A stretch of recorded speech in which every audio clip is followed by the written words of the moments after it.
Dim light was pouring in from the windows of the building. Hasty footsteps were heard in the corridor. A man was running towards the saving door. However, as soon as the people approached, the man kicked the door down, after which frightened screams were heard that the hunter Soken had arrived. One of his subordinates put her hand on the glass room, saying that there were children here. Soken immediately smashed the glass to pieces. The boy looked at the man with huge serious eyes when he asked the children if they were okay. Soken smiled kindly at the kids and said that they could go out, while the other hunters said whatever they wanted, since they needed to assess the children's condition. Soken picked the boy up in his arms, asking if they were hurt. However, the kid did not answer because he was watching the hunters lay the criminals on the floor. He heard someone discontentedly offer to look at the self-confident chief. He was lying on the floor and begging for his life. Soken looked at the boy in his arms and asked him his name, surprising the boy. He looked at the man warily and asked himself what he had to do to make this man angry. The boy said his name was number 12 and then hugged Soken tightly around the neck. Soken pulled the boy out in his arms and looked at his cute face, surprised by his name. He carefully placed the boy on the floor. Soken suddenly turned to the criminal and began to kick him, shouting curses. As he kicked the man again, the child thought about power. This scene was forever imprinted in his eyes, and he thought about how this was an overwhelming power that no one could look down on, and at that moment, someone called out to Soken. A woman burst into the room and Soken turned around and asked what brought the inspector here, to which she immediately began to shout that it was the man who brought her here because she knew he would start something like this again, after which she demanded that he let the criminal go. After this angry tirade, the woman exhaled and calmly said that she appreciated Soken's help, but he was making their lives difficult by behaving like this. The boy approached the adults and asked the woman if she was Soken's boss. She leaned over and smiled at the child, explaining that she was just the one who scolded him when he did something bad, to which the boy asked if that wasn't the point of a boss, because the lab boss always scolded the other members of the lab because he hated everyone. The inspector turned to the criminal and an ominous aura immediately wafted from her as she said that she would definitely scold this bad person. The boy looked at the woman carefully and noticed that she was weak, then asked if she was a hunter. She smiled awkwardly and said that she was not a hunter because she was not very strong, but asked him not to judge a book by its cover. The woman explained to the child that there are many ways to scold a person, such as beating, and someone, referring to Soken, knows about this, to which the boy immediately asked what he must do to become like her. The woman patted the child's head and said that he must study hard and pass the exam given by the state, and after passing the exam, he must also work hard to climb the corporate ladder. Then the boy thought about the irresistible power of a hunter and another force that controlled this hunter, because this was the moment that determined the path of his life. 19 years later, on May 31, 2044, at the Ability Management Agency in Cheonggu District, Seoul, South Korea. The man looked sternly at the people in front of him and said that Dungeon 2 in Yindungpo and Dungeon 1 in Inwangsan Mountain had reached the second level threat today. The hall fell silent and he thought that these bad people would never change. His face darkened as he asked if the hunters were going to listen because even if they were C-rank dungeons, the interior was unstable due to the increased threat level, and then demanded that the people wake up and listen so that they wouldn't get lost when they got there. The hunters immediately started coughing, and then the man continued to say that Team 2 would be in charge of the B2 rank Yindungpo dungeon, and then asked if they had any questions. The girl looked at the leader and said that there were no questions, after which she heard that Team 1 could take the Tian dungeon, and Teams 3 and 4 were currently resting because they had recently gone into a dungeon, so another guild would take the Inwangsan Mountain dungeon. The man stood up and began to scroll through something on the computer when he said that they had already prepared the equipment, so he asked them to check everything they had before entering at 14 o'clock. He began to put the documents in a folder, again asking if they had any questions. The hunters began to stretch because they were tired of sitting, after which the man asked them to have lunch and be ready by 2 o'clock. People began to leave the conference room. One of the women remained, and the man immediately asked what happened to Jean. She looked at the man with displeasure and asked why there was no talk about the dungeon she had talked about. He glanced at the map and asked if they were talking about the dungeon in Bangi-do, but it was only D rank, and he thought that Jeon should know that they only send people out on raids after they reach threat level 2, to which the woman explained that she just didn't have a good feeling about it. The man exhaled heavily and said that if they closed the dungeon based on her feelings alone, they would be inundated with media, so she shouldn't abuse her powers just because she was an S-rank hunter. Jeon slapped the table in displeasure and said that abusing his power was exactly what he was doing, then called him a kid, but the man asked her if she had ever seen a more capable and skilled child.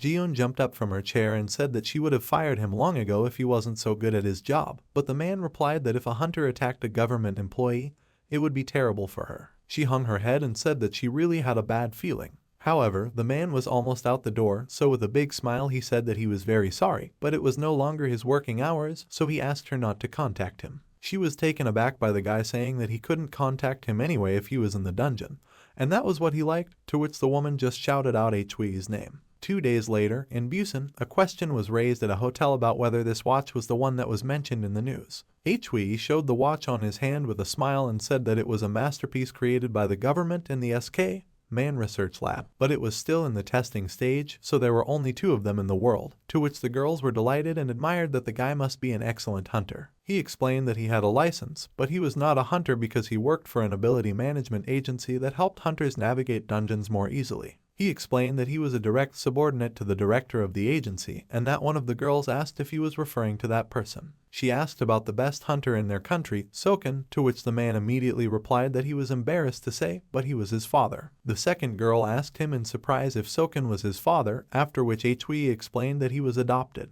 He twirled the glass in his hands, saying that he had an accident when he was a child and lost his parents. He remembered Ken frying him eggs and telling him that the agency director had saved him and adopted him, so he worked hard to repay that debt and was now working for him. He smiled at the other girl and asked her not to think that he got the job for nothing because he had worked so hard for it, and of course Ken was known for being fair and honest. Hui thought to himself that this was a lie when he heard the girls excitedly exclaim that it was cool for a father and son to work together, and then thought again that he wasn't a 100% son because he was just using the fact that he had a hunting license to his advantage. One of the girls raised her glass and asked why Hui had come to Busan. Hui smiled and said that he was on vacation to celebrate his promotion, and even though he wasn't going to come, he was kicked out because he never takes time off, to which the girls laughed because they thought it was bad to work all the time, so he was on vacation too. Hui looked towards the bar and asked if he was bothering the girls, to which they immediately said that he wasn't bothering them because he showed them something really cool and asked if they could see it again. Hui held out his hand with the watch, and after asking what it was called, he explained that it was an exclusive miniature multimedia communication device for hunters, which they simply called the Manhwa watch. One of the girls asked if it was just a watch, to which the man then explained that it recognized the mana patterns of hunters, so only the owner could use it, and then offered to show how it worked. A screen with text appeared, and the girls immediately began to try, saying that they had seen it in the news about the dungeons. Suddenly, something caught their attention and they drew Hui's attention to the fact that the threat level of this dungeon was suddenly increasing. Indeed, phrases about the threat level of the dungeon and Bangyedu having increased from 2 to 3 immediately appeared on the screen. The screen immediately turned red. The girls immediately began to look at their phones, reading the news. Someone called Hui's phone, and it immediately sounded that there was very bad news. Hui said that he had already seen it, then asked if it was because of the dungeon in Bangyedu, then said that he didn't think anything bad would happen since it was a D-rank dungeon, but there was a large concentration of people in that area, to which the voice on the phone replied that it wasn't a D-rank dungeon at all. Hui heard that half of the Songpa district was destroyed as soon as it appeared, and the agency director was currently on the way with hunters who were ready, to which Hui froze in fear at first, and then asked the other person to calm down since he would be on his way soon, then asked for a helicopter, to which the other person asked him to hurry. A little later, when the helicopter took off, Hui thought about how half of the entire district was gone, but everything should be fine by the time he got there since the agency director was there. He held the microphone close to himself, thinking in frustration that he had come all this way for a vacation. He looked at the Manhwa watch that for some reason turned off when the pilot called out to him, saying that there were some things underneath. When Hui looked out the window, he saw a huge number of monsters. In 2044, on June 2nd, all the dungeons in the country were destroyed, and the man did not understand how this happened. The channels were broadcasting that they were continuing to share the latest news that the dungeon destruction phenomenon was happening not only in South Korea, but all over the world, and the status of the hunters who went on raids with Hunter Soken was still unconfirmed. And at that moment, the helicopter was flying over the burning city when Hui said that they still couldn't return to Busan, and since there were no flying monsters on their way,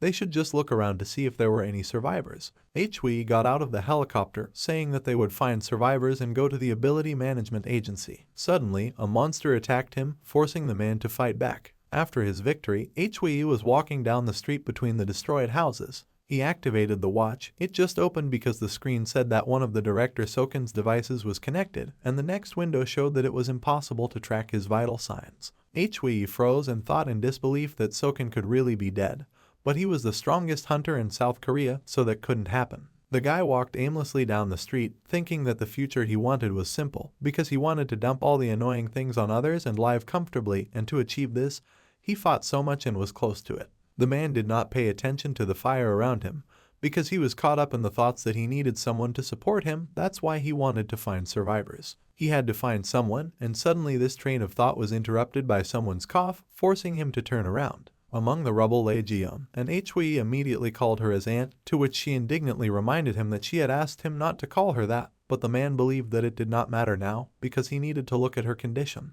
He immediately knelt down next to her and asked if she knew what happened, to which the woman replied that all she knew was that a centipede that had crawled out of the dungeon of Bangidu had caused it. The man uncorked the bottle of medicine. Jiyeon looked at the guy with displeasure and asked what this expensive potion would do, since she had been poisoned by the centipede's venom. So the man should have known that the potion would not work, but Hui stubbornly said that he did not know this, so he would just pour it until it worked. Jiyeon cursed, reminding him that she had said that the dungeon needed a raid, and then she was indignant at how the man dared to ignore his hunter's instincts. But Hui retorted that there was nothing less reliable than a hunter's instincts. Jiyeon called the man and said that she was done for anyway. She handed him the token and asked him to take it, hinting at who exactly it belonged to. Hui turned the token over to the side with Soken's name written on it, when he heard the woman say that he already knew what was wrong with it. She explained that she took the token just in case, so she was glad that she did, to which Hui was indignant, as he did not understand what was so happy about it, and Jiyeon said that the man was Soken's son anyway, so he should have the token. Hui looked around the destroyed buildings, reminding him that he was her real son, but Jiyeon believed that the man was Sakyeong's only son, so he should give him a proper funeral, to which Hui said that he would not give Jiyeon a funeral, so he forbade her to die. Jiyeon cursed again, but Hui looked at the woman with despair and asked her not to die. She squeezed her wound and said that she could not control it, and besides, she was lucky to have lived so long. The woman looked into the distance and called Hui. She remembered how, as a boy, he followed her around and called her his older sister, to which the man asked in surprise why she remembered this now. And Jiyeon said that he used to be nice, but now that he has grown a little older, he has become damn rude. She tried to draw Hui's attention back, but he cut her off, demanding that she shut up because he still had the potions, but Jiyeon stubbornly asked her to look back, to which he no less stubbornly asked her to shut up. The woman only said that her sword was in the to which Hui repeated like a prayer that he would call her little sister again if only she would shut up. But Jiyeon continued to say that she knew that a man learns to use a spear from a master, but still asked him to take her sword since it was a good weapon. She tried to smile and asked the man to survive. Hui was still sitting next to the dead Jiyeon, unable to move. He reached out to her face and closed his eyes. He stood up with difficulty, asking himself how he could survive in a world that was already destroyed. He picked up the sword, saying that he hated it. Near the Ability Management Agency, there was a centipede corpse, which was expected by the man. He walked past the claws, thinking about how being a hunter was a job that didn't even leave your corpse behind, and he was surprised to see the huge number of hunter corpses that it took to kill one centipede. He stopped, thinking about how the strongest hunter had actually died, leaving nothing behind except a token. So the man didn't understand what to do and whether he should continue looking for survivors, and most importantly, what to do if he found them. Mana flowed down the sword as Hui wondered if there were any survivors at all. He raised his sword and cursed. Mana crashed into the centipede corpse. Suddenly, the monster disappeared. Hui was left confused because he didn't understand where the centipede corpse had gone. A golden beam cut through the space and an unfamiliar object fell onto the asphalt. Hui realized that it had fallen out of the centipede, so he picked it up, muttering that he had never heard of monsters dropping objects before. He looked at the object, which resembled a watch, as it began verifying. Hui didn't understand what kind of object it was that first performed the authorization procedure, then postponed it, and then initiated an emergency procedure. A zero counter appeared, and the object asked if the man wanted to set a date. Hui didn't understand what it was muttering about, but the watch repeated the date setting over and over. The watch began beeping to return, then to initiate automatic activity, then asked if Hui wanted to do it. The man looked at the object closely, saying that it had asked him to set a date a while ago, but now it was doing something. The man brought the object closer, asking what it wanted from him. The clock suddenly turned the space red and began warning of danger detection, and the man wondered if it could be a centipede, but it was not, since the centipede from before did not have nearly such overwhelming energy. Suddenly, huge claws clawed at the building, and Hui thought about how this was the thing that turned South Korea into ruins, when the clock screamed that the probability of survival was 0%. Hui looked at the monster in fear and said that he did not care what it was, because if he could survive, he would do it now, to which the clock said personally confirmed. Steam came from the monster when the object announced that the emergency protocol was initiated and the verification protocol was started. Then it found an error, checked the qualification, which was unsuitable, so it decided to initiate the forced execution device. Hui looked into the golden eyes of the monster and thought about whether he should try to escape and if it was possible, and at that moment the thing initiated the final sequence, and then confirmed it, and checked the qualification, and then said that the world was to be destroyed, and at that moment the boy realized that it was impossible to escape from this thing. He got angry and shouted for the thing to shut up and just get him out of here alive. And at that moment the clock realized that HWE was the last survivor, and then confirmed the man's transfer to a random time, and then the darkness swallowed HWE. Suddenly, someone hit him in the face, telling him to wake up, so the man immediately grabbed the stranger's hand before he got hit in the face again. Many worried students stood over him, and one of the girls apologized, and then explained that he did not answer no matter how many times they called him, so they healed him, but asked him not to rush. HWE looked at the guys in confusion and raised himself up on his elbows when the same girl said that everything was really bad now, so she was wondering if the guy was a hunter, since he had a sword. HWE didn't listen to the girl, because he didn't understand where he was, since he remembered that his world was destroyed. In addition, he was wondering where they got the old uniform of the Hunter Academy when the students again started asking if everything was okay with him, and if he had a concussion, then she would be able to heal him with her own powers, and at that moment HWE read her name on the badge. He saw an old computer and a calendar, which said that it was now 2024. He looked at it in surprise, ignoring the worried questions of the children. Suddenly, one of the students became indignant because of Hyunwook, who demanded that they leave him alone. HWE turned around in surprise and looked at the guy. He turned to the man, saying that they didn't have time to wait for the man to fully regain consciousness. Hyunwook folded his arms, asking if the man had heard everything. However, HWE didn't listen to him and rushed to the window. He tensely assessed the situation. He didn't understand why he had ended up on April 5, 2024 in Myeongdong, Seoul, where a herd of black water buffalo had gathered.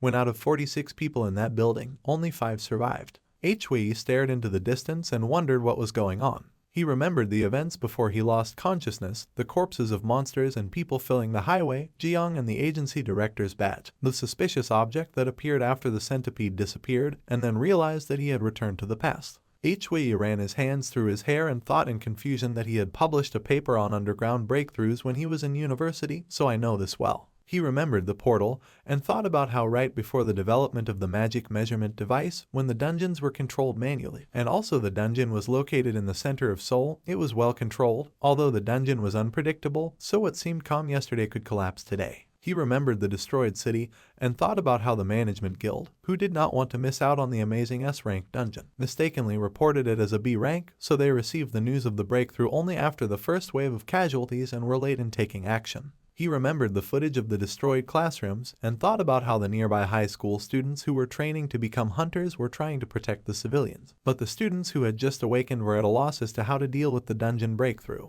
At that time, only 2 students and 3 civilians were left alive, and this incident was a setback for the newly established Hunter Development School, but at the same time, it served as an impetus for the creation of numerous hunter-related laws. HWE leaned on the windowsill and thought that since he had the Jeon sword, he was confident that he could get out of this situation. He turned to the students and asked about how much time had passed since the dungeon breakthrough. HWE asked about whether the boys were high school hunters and whether they hadn't learned anything about dungeon breakthroughs, to which Hyun said that they came here today to learn about them. HWE walked up to the boys and demanded that they start learning right now, then asked again when the dungeon breakthrough happened, to which one of the girls answered that it was about 4 years ago. But this answer didn't satisfy the man either, since he didn't need to know the approximate time, because he believed that when talking about dungeons, exact numbers should be used. Hyun said that it had been 3 hours and 50 minutes and the man immediately complimented her, asking if they had contacted anyone outside, to which she replied that they had lost contact 2 hours ago and the last news they heard was that the hunters were going to attack the boss. HWE sighed and thought about how the agency director was on that team. He blamed himself for only attacking the boss without noticing that his students were dying, but that wouldn't happen this time.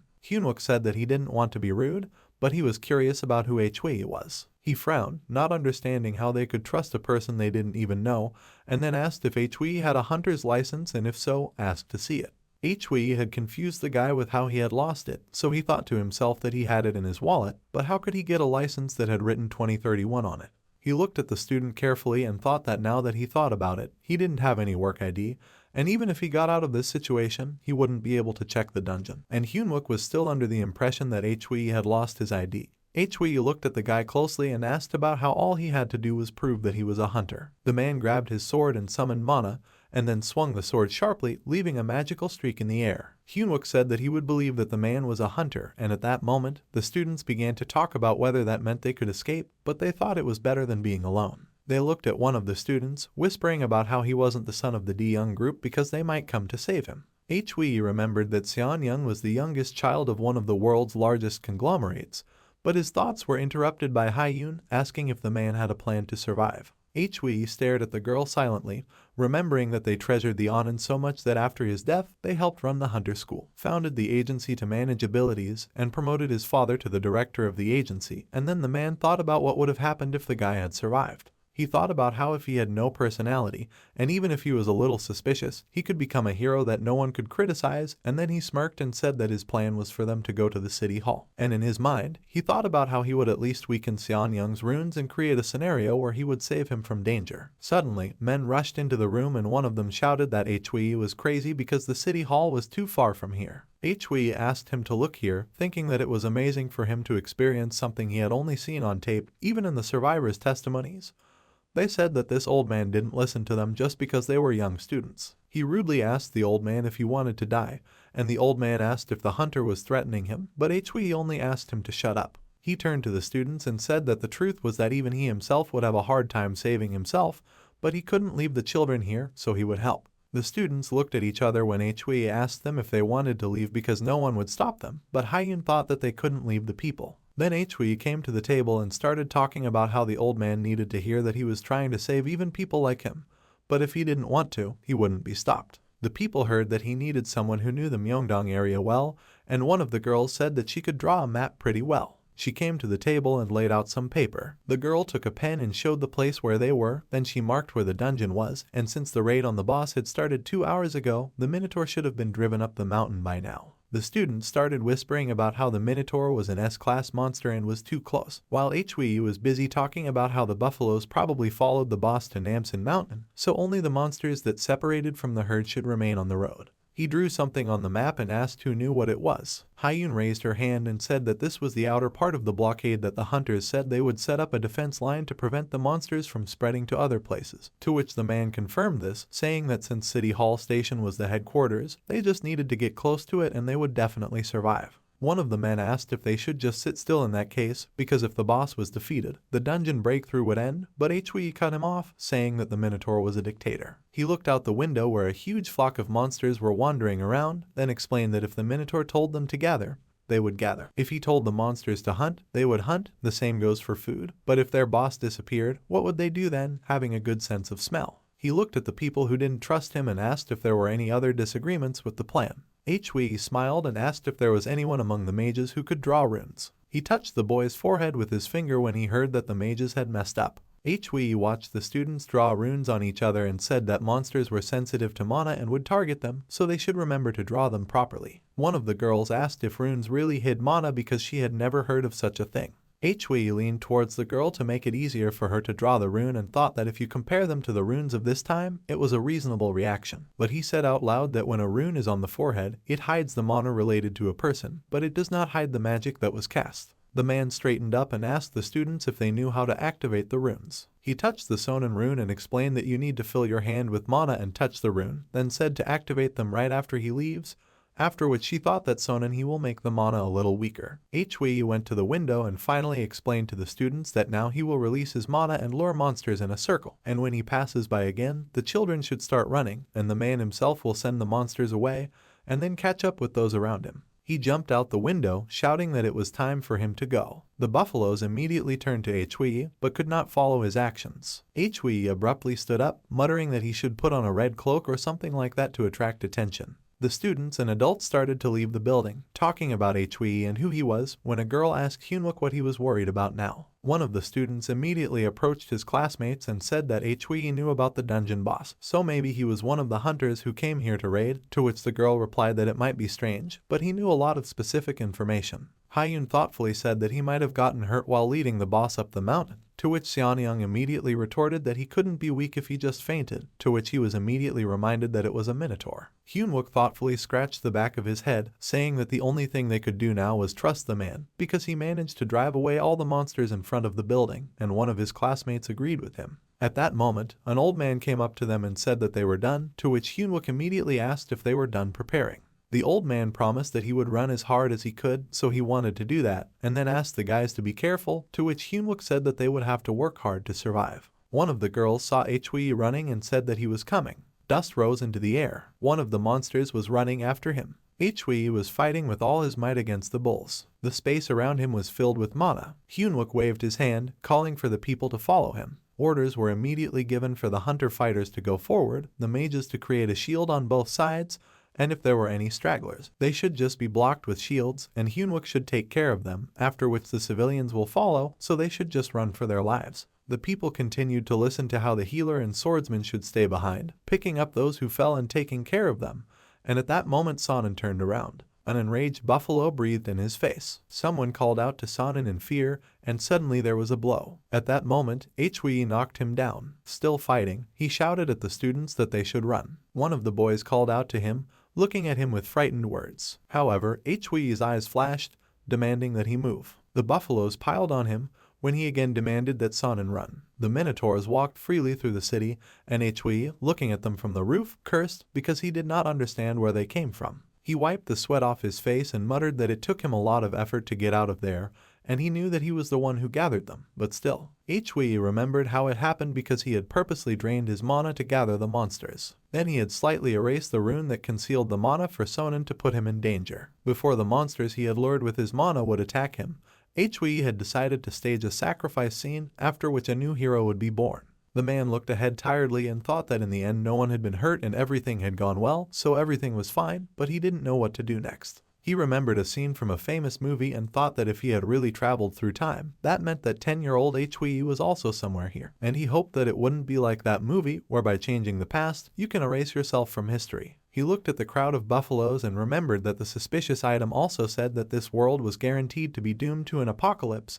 and it must also be related to the Bangi-Do dungeon. The man perked up and repeated the Bangi-Do dungeon out loud. He glanced at his mana watch, deciding to check it, and then sighed in relief because it was still working while he was supplying it with mana. Hui called up the keyboard and began to type something. He looked at the screen and smiled in relief because the screen showed that he was in Seoul, the Songpa district, where everything happened on April 5, 2024. And at that moment he realized why he ended up on today, because it turns out there was already a reason for this, and then he asked as if the higher powers that be about sending him here to change the fate of the world. Hui flinched as someone cursed not far away. The hunters were running away from the water buffaloes, cursing about why these cows suddenly went crazy. He looked at the irritated water buffalo and guessed that maybe one of them was demanding more because it was like that a while ago, because that root head was annoying the hell out of him. Hui watched the scene unfold and thought that it must be the hunters from Namsan, so he thought that there was no need to interfere because the boss was already defeated by this team. And at that moment, curses were heard again,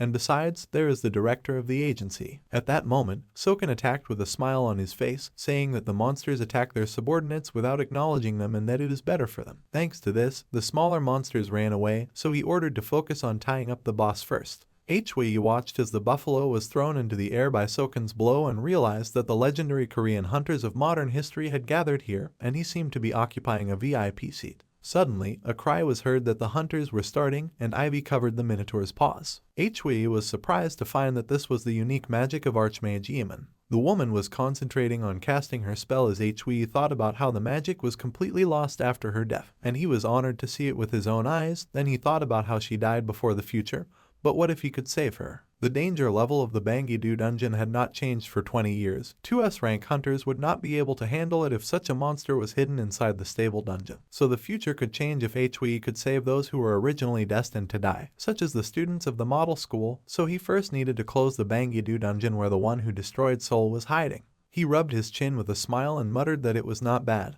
Then he thought about how if he added to their debt by saving them, it would ensure his old age would be comfortable. At this moment, Soken continued to attack the Minotaur. Yeoman gripped her staff tighter and screamed, calling for mana. The Minotaur was immediately enveloped in ivy and roots. Its skin was scratched. This greatly angered the monster, and the Minotaur immediately grabbed a piece of asphalt. It squeezed the stone, intending to fight with it. The Minotaur swung its hammer, attacking the hunters. Hui looked at the battle one last time and thought that it was time for him to go to the city hall. Yeoman held back the monster's onslaught as best she could, asking Soken to cut off the Minotaur's remaining leg, and it immediately rushed into battle. The woman continued to stab, and her plants entangled the monster. However, it easily threw off the wooden bumps. The staff sank into the asphalt, releasing mana. The roots creaked and rushed towards the enemy. Suddenly, it was over and Hui said that the hunter had done a good job and then assumed that they were busy, so he asked them to ignore him and continue doing what they were doing. Eamon and Seokaion froze in confusion, not understanding who was in front of them. Hui froze, trying to figure out who he was. The guy nervously rubbed his neck and said with a smile that he was just a passerby. Sometime later, at the police station, an officer asked Seokaion if he was sure he wanted to interrogate Hui alone. Even though they had confiscated his gun, the officer was still worried. He leaned towards Seokaion and, without taking his eyes off Hui, admitted that the suspicious man had no social security number, awakened number, or fingerprints, to which Seokaion tried to calm the officer down since he had something to ask. Hui calmly waited for the conversation when the officer asked Seokaion to be careful. They were silent for a while, looking at each other. Finally, Soken broke the silence first, saying that he turned off the camera when they came here so they could just talk. He decided to introduce himself first when Hui thought about how seeing the young agency director felt like he was going back in time. He introduced himself while wondering if this agency director would save little Hui in a year and adopt him in 2 years. Soken held out a torn piece of paper and asked the man if he knew what it was. Hui was surprised to recognize the drawing that covered the wall of the lab.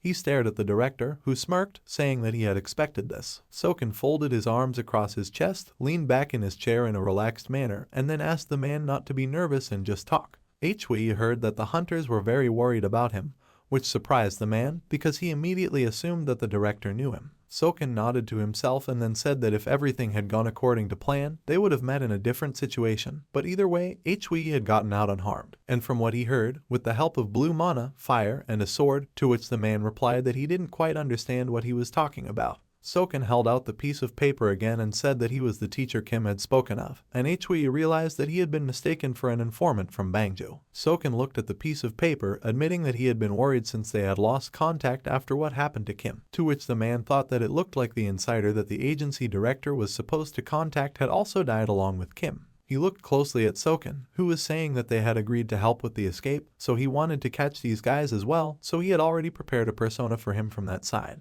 The director also said that they were too busy dealing with the Myeongdong incident to pay attention to the hunter who suddenly appeared, and he only knew that the guy's last name was Wu, so he decided to give him a temporary name, and after saying this, Hui hunched over a little, thinking that everything was going well because it explained why his background was unclear.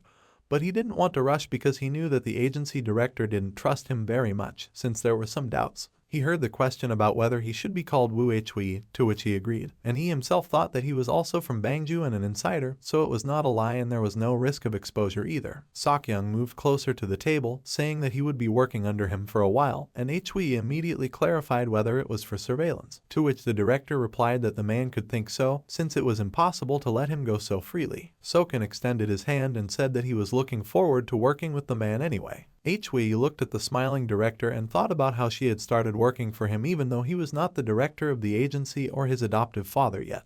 They shook hands and Hui said that he was glad too. Hui sat there looking gloomy. Soken moved closer to him in his chair and asked how he was doing, if everything was okay with his stay here, to which the man asked how he could be okay if he was stuck in a place like this for a whole week. The director was indignant, reminding him that he visited him every day and wasn't that great, to which the man immediately showed his leg, on which there was a bracelet saying that he was being treated like a prisoner, and this bracelet was like geo handcuffs. Soken smiled and said that there was no need to be so negative, then suggested that he should see something good in it, because he managed to escape and was now free. Besides, the man said that he wanted to achieve a lot. Hui reminded him that it was Soken who wanted to do a lot, to which he folded his arms and asked to be called uncle. Hui looked at the interlocutor indifferently when he asked him to remember the 5 children he saved in Myeongdong.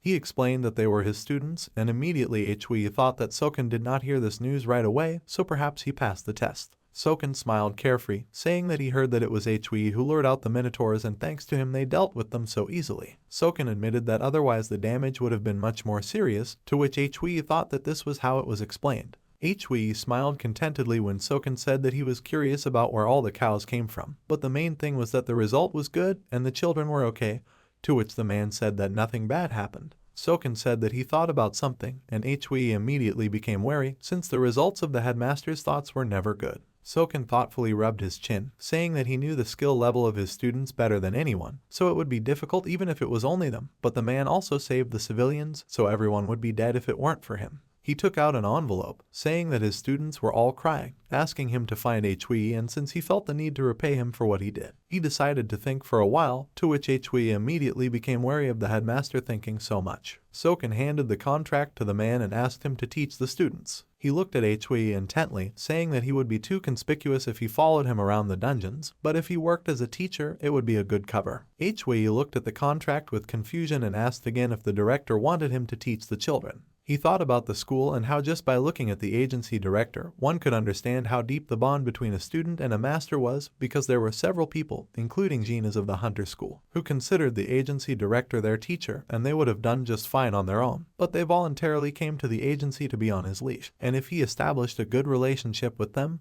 they would ensure his future after saving the world. Hui thought that it would be foolish of him to reveal what he was thinking right now, so the man asked out loud what he could teach the children even if he couldn't use mana. And if it was just about how to fight, then Soken was the best candidate, and then he looked at the principal intently. He frowned and explained that it was because it was easy to teach children how to fight, but the problem was with magic. He smirked, saying that it was about the runes that concealed a man's mana. Hui tensed up when he heard the question about whether he had made them himself, and then thought that was why he should have just kept quiet. Instead, he asked if Soken wanted him to teach the children the runes, to which the director replied that he didn't care whether he had made them himself or not, he just needed to know about other runes like this. Hui planted his feet firmly on the floor, thinking that he had hoped to teach the children how to go into the dungeons, but now it would be suspicious if an illegal awakened who had recently escaped from a secluded organization knew much about it.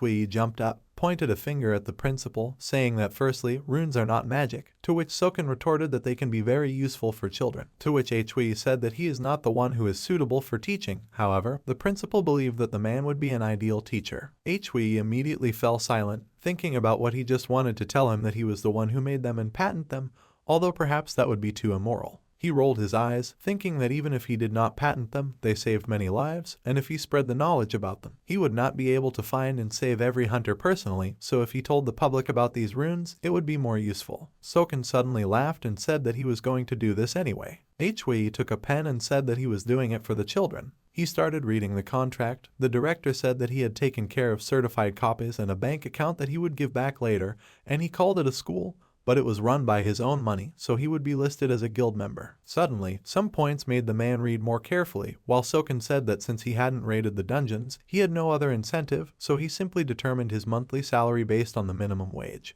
Pleased with himself, Soken said that during the 3-month probationary period, the man would only receive 90% of that amount, and as for vacation, it should be noted that they had less than 5 people. But they still took time off on holidays, and the children sometimes called them to train even on those days, but the man was free to decide for himself whether to go or not. Hui squeezed the contract in anger, saying that he had been deceived. 2 days later, while they were driving in the car, Soken said that Hui's sword was very good. Soken drove and talked about how the sword also recognizes its owner and it sends enemies straight to the hospital, then asked if it belonged to Hui, to which the man immediately said that it belonged to someone he knew, and the director immediately asked if Hui stole it. But he admitted that if he did, it would have burned too.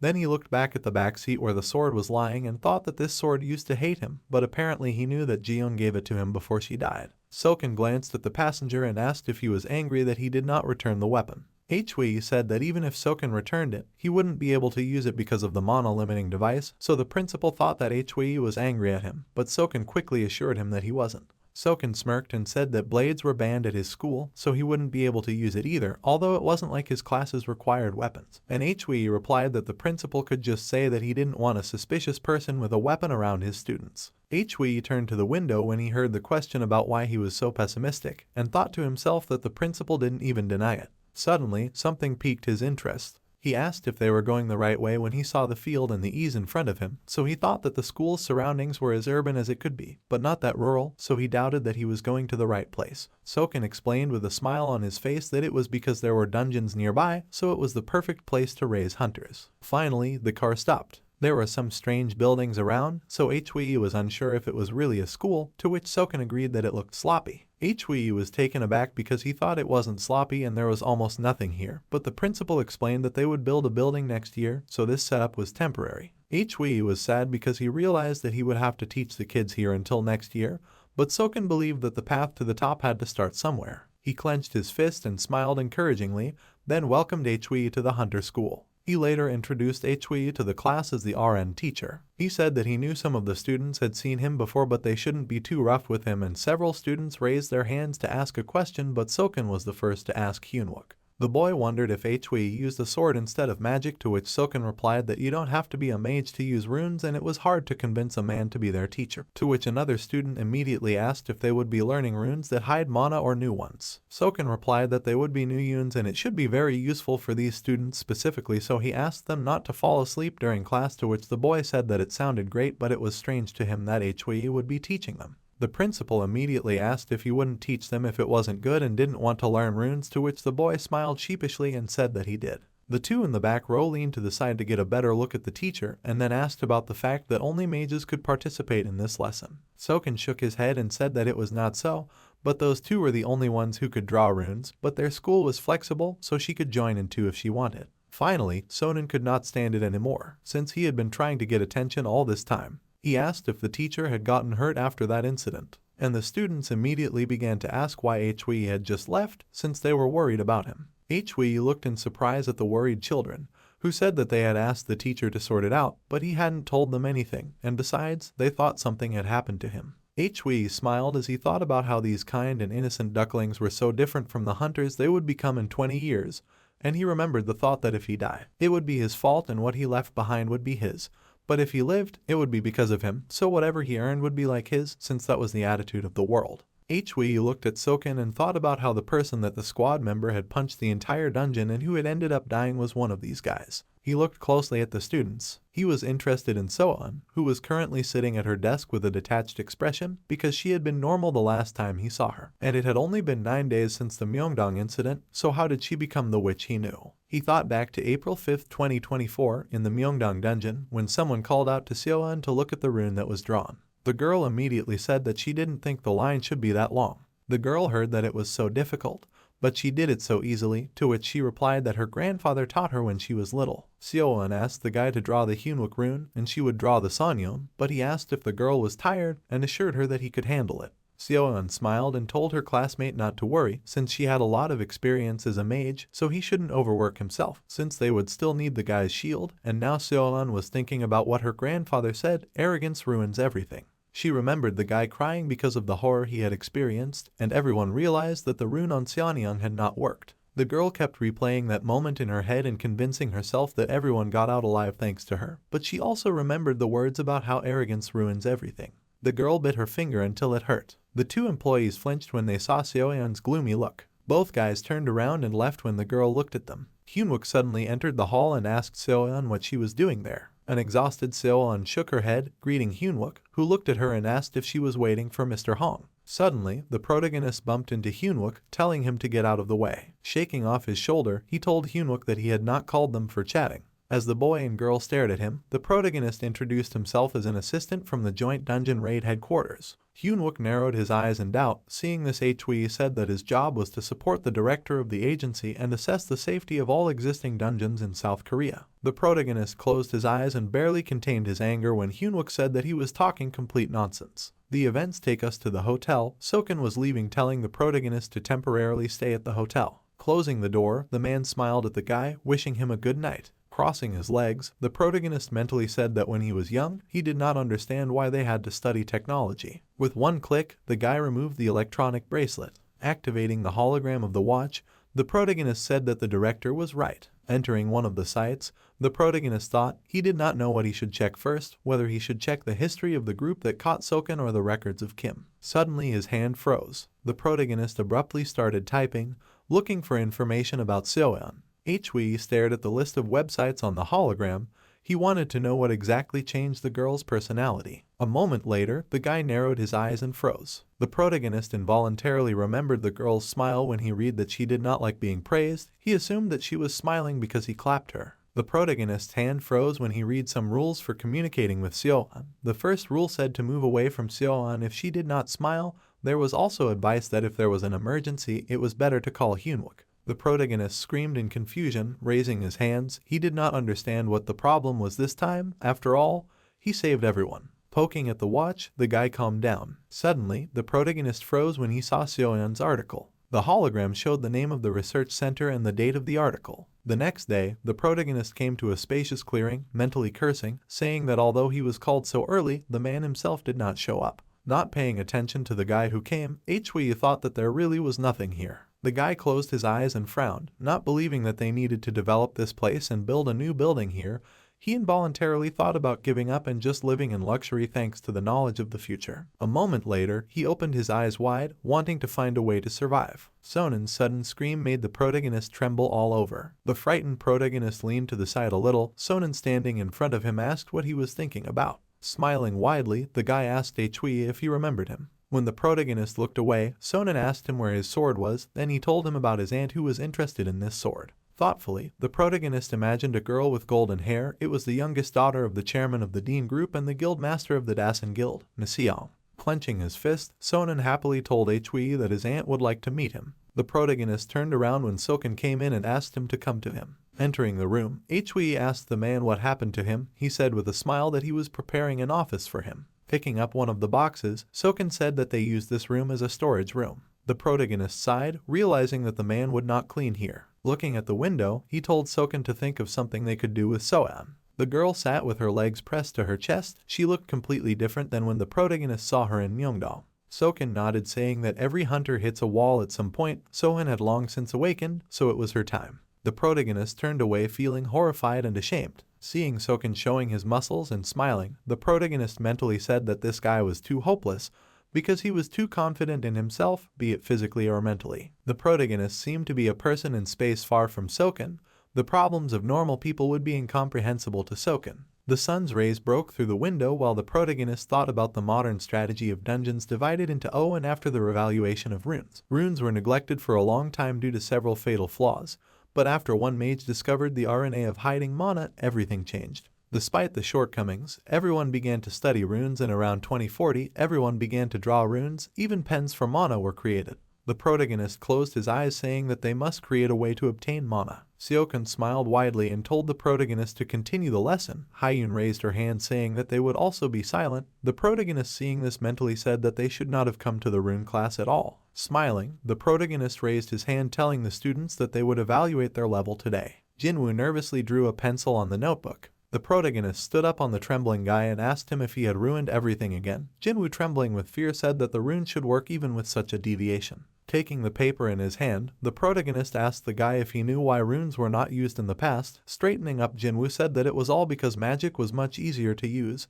Hearing the answer, Hui asked the reason for this. Jinwoo heard the question and grabbed his head, not knowing the answer. Seoken broke the pencil when the protagonist asked her the same question. Trembling with his whole body, Hui asked the girl why runes were not used so often. Seeing the girl bow her head, Hui almost cried and did not move aside. Unexpectedly, a moment later, the protagonist was already near the board. The girl answered him, saying that it was all because the runes were easily erased. Taking a pencil in his hand, the protagonist said that this is especially true for dungeons where the mana in the air is distorted. Starting to draw a rune, the protagonist said that he is not a mage, so there is no point in asking him about the principle of action. A couple of students looked at the board carefully without moving. A few seconds later, the runes of durability, correction, waterproofness, amplification, and resonance were drawn on the board. The protagonist turned around, saying that this combination will not allow the rune to be easily erased. If the first rune drawn is even slightly incorrect, it will not activate. The guy suddenly froze when Soan asked him why he did not teach them this in Myeongdong.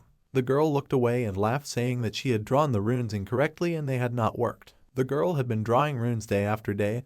Bad results and papers were immediately thrown away due to her impulsiveness. Smiling, Soan picked up the paper, asking if the runes would work this time. Not hearing an answer, the girl lowered the paper. Tears appeared in her eyes as she said that she could not ruin it. The protagonist clapped his hands, mentally saying that the girl's condition might not even be his fault. Smiling at the children, he told them that it was already lunchtime and they should go eat. The protagonist sat sadly at the table. He never thought that he would eat a store-bought lunch in a container. Soken, not understanding, did not ask if he had made the runes himself since he understood them so well. The protagonist pressed his hand to his chest, feeling heartburn, and asked if they should talk about this even while eating. Picking up his spoon, Hui said that the runes were made by one of his acquaintances. Chewing his food, the boy glanced at the man, realizing that he was still suspicious of him. He closed his eyes, mentally telling Soken not to know much about the inner workings of the ARC research facility. Opening his eyes, the boy said that it would be wasteful to let such knowledge disappear. Soken froze for a moment, staring at the boy, and told him to forget what he said. As the man put food in his mouth, the protagonist asked him how he taught students magic. He answered by saying that he simply finds all the available books he can find.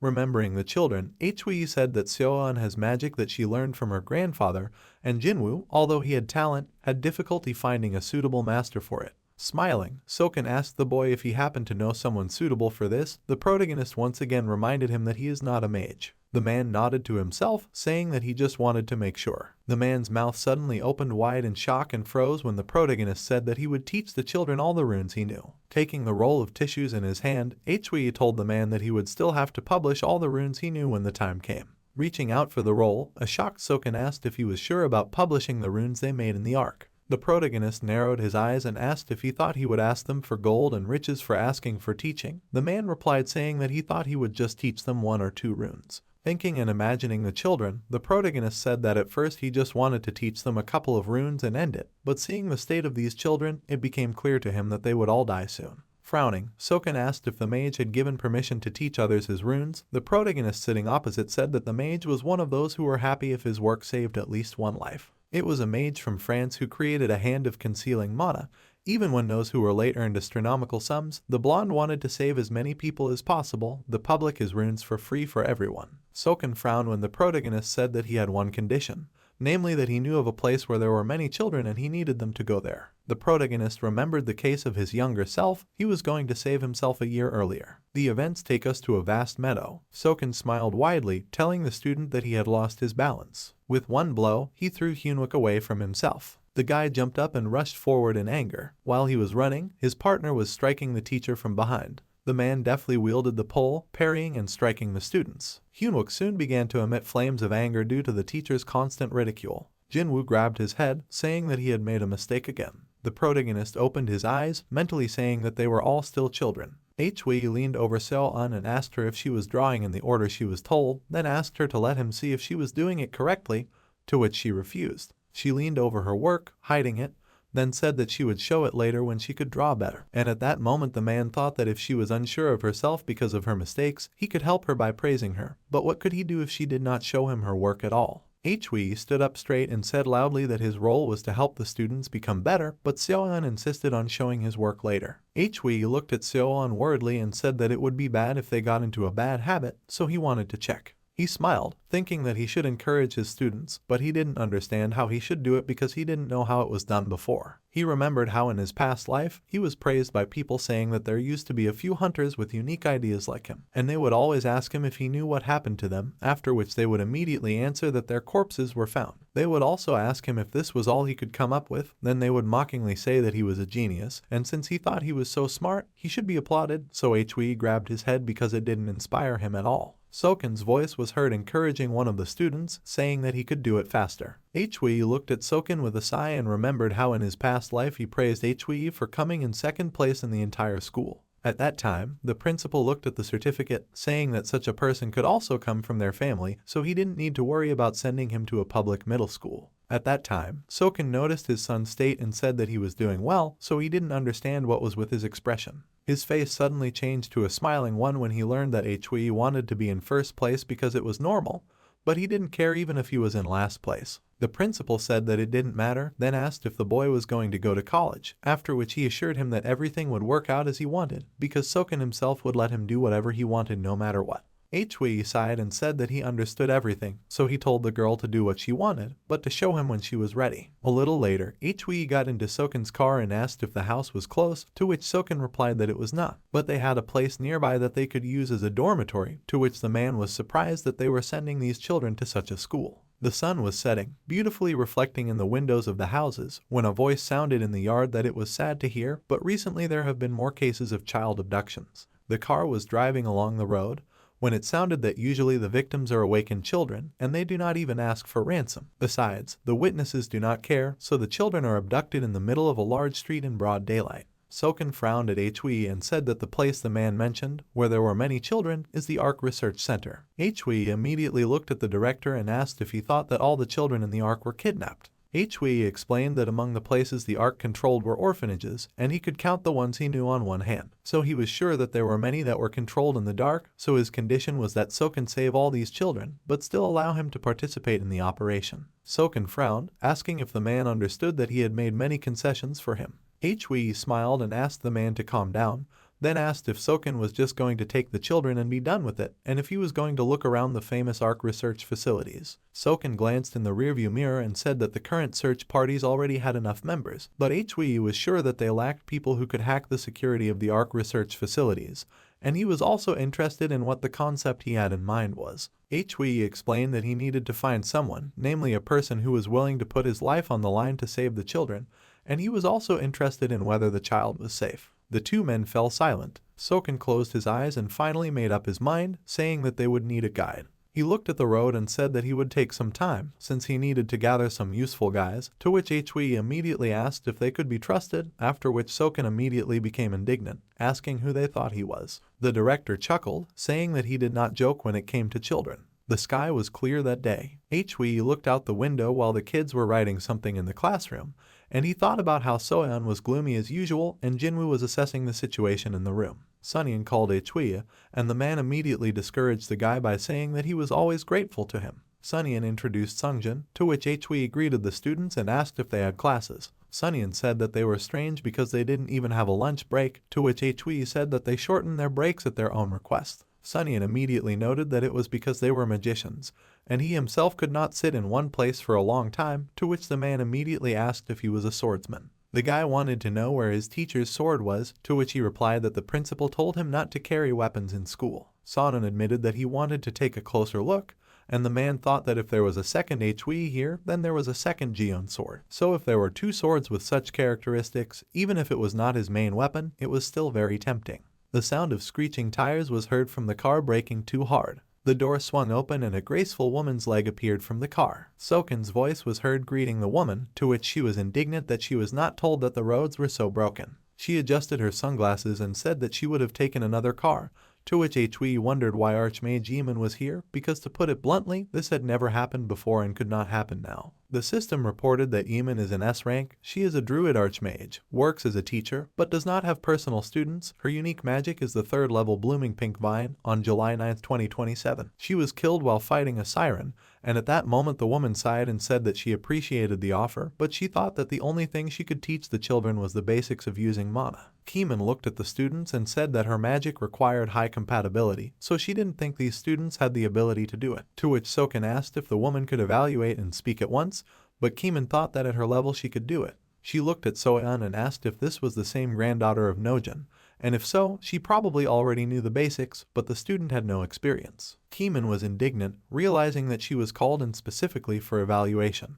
although they said it would be related to the Ark, to which Soken said that it was not entirely unrelated. Finally, Keeman noticed Hui and pointed her finger at him, exclaiming that this was the man who was on the roof and then taken away. Hui bowed with a smile and introduced himself, saying that he was a teacher of the mage students. Yeoman exclaimed in surprise at Hui being a mage, because she remembered seeing him with a sword in Myeongdong. Soken chuckled and replied that the man was not a mage, but that he knew something better, and the woman immediately asked if it was unique magic. Hui smiled again and explained that he taught runes, and thought to himself that it was amazing that he had the opportunity to meet Archmage Yeeman, so he was grateful. Yeeman looked confused and began to talk about how she and Soken might not know the nuances. Hui asked if the woman thought runes were trash, but she waved her hands, saying that she would not go that far, but Hui thought it would be faster to show, and then asked the students to bring the drawn runes. The children brought their drawings, and Hui said that Jinwoo needed to make this part longer, so he shouldn't let it become a habit. Seoan heard her say that she did a good job because her level of execution was getting better, but like he said in the morning, she needed to be more confident in the lines. Yeeman grabbed the drawings and started saying that this rune was a difficult thing, to which Hui said that all the final versions had passed, and then offered to check them.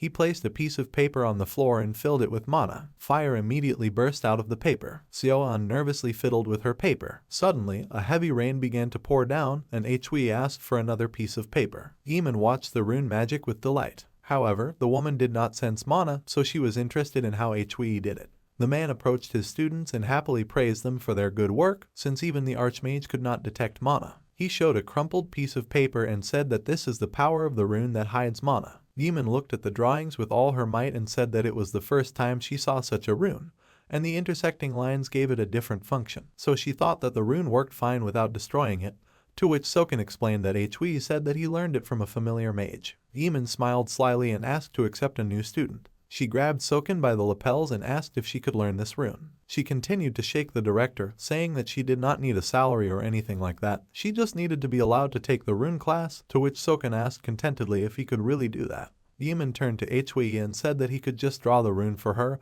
and Soken asked him to do it, which greatly angered the man. The woman smiled contentedly, saying that she would be under his supervision. However, Hui was not happy with this turn of events because he wanted to at least get his salary. A few days later, on May 15, 2024, outside one of the laboratories, Hui asked Soken who all the people were whose movements were similar to hunters. The director explained that they were employees of a reliable person, to which the man said that they were not very trustworthy, and Soken explained that when it came to such things, they were very meticulous. Soken turned to the man and said that the goal was to confirm the presence of children, so they would open an escape route, and if they could, they would receive important information, and it would also prevent anyone from being caught from the higher ranks, so once they were done, they would send a signal and cause chaos. Hui asked in confusion if the director had said that they had to do everything themselves, to which he replied that it was all improvisation. One of the men turned around and said that his device had detected nothing because there were no life forms here except for bugs, and there were no surveillance cameras either. Hui muttered in shock that this couldn't be. He straightened up and suggested that they go inside. Soken asked him to wait,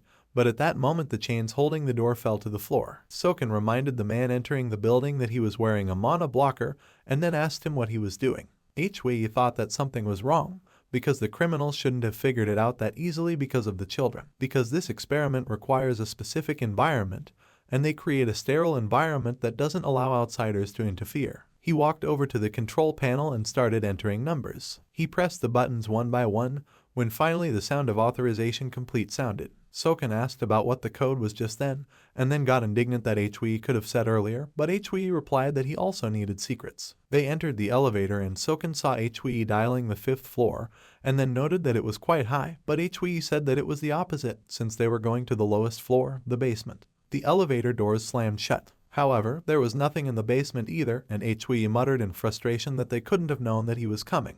He stopped his partners and warned them not to use magic, because otherwise the emergency protocol would be activated, because since they left the room, they had prepared for any intrusions. Besides, I think they called it Project Pompey. Hui continued to explain that they had drawn runes in hidden places that would react to mana activation, to which Yemen immediately asked if he could do something like that. The man turned on the flashlight and walked forward, thinking that judging by the lack of dust, it was likely that they had left for a long time and were planning to return, so this place had definitely been in operation for 2 years before Soken attacked it. So he wondered what had changed in the ark if everyone had escaped in the middle of the night. The next door was locked. Soken heard that this was the main research lab, and if they went inside, they would see a room where the most important research materials were supposed to be. However, the room was empty and Hui didn't expect that they had actually cleaned it.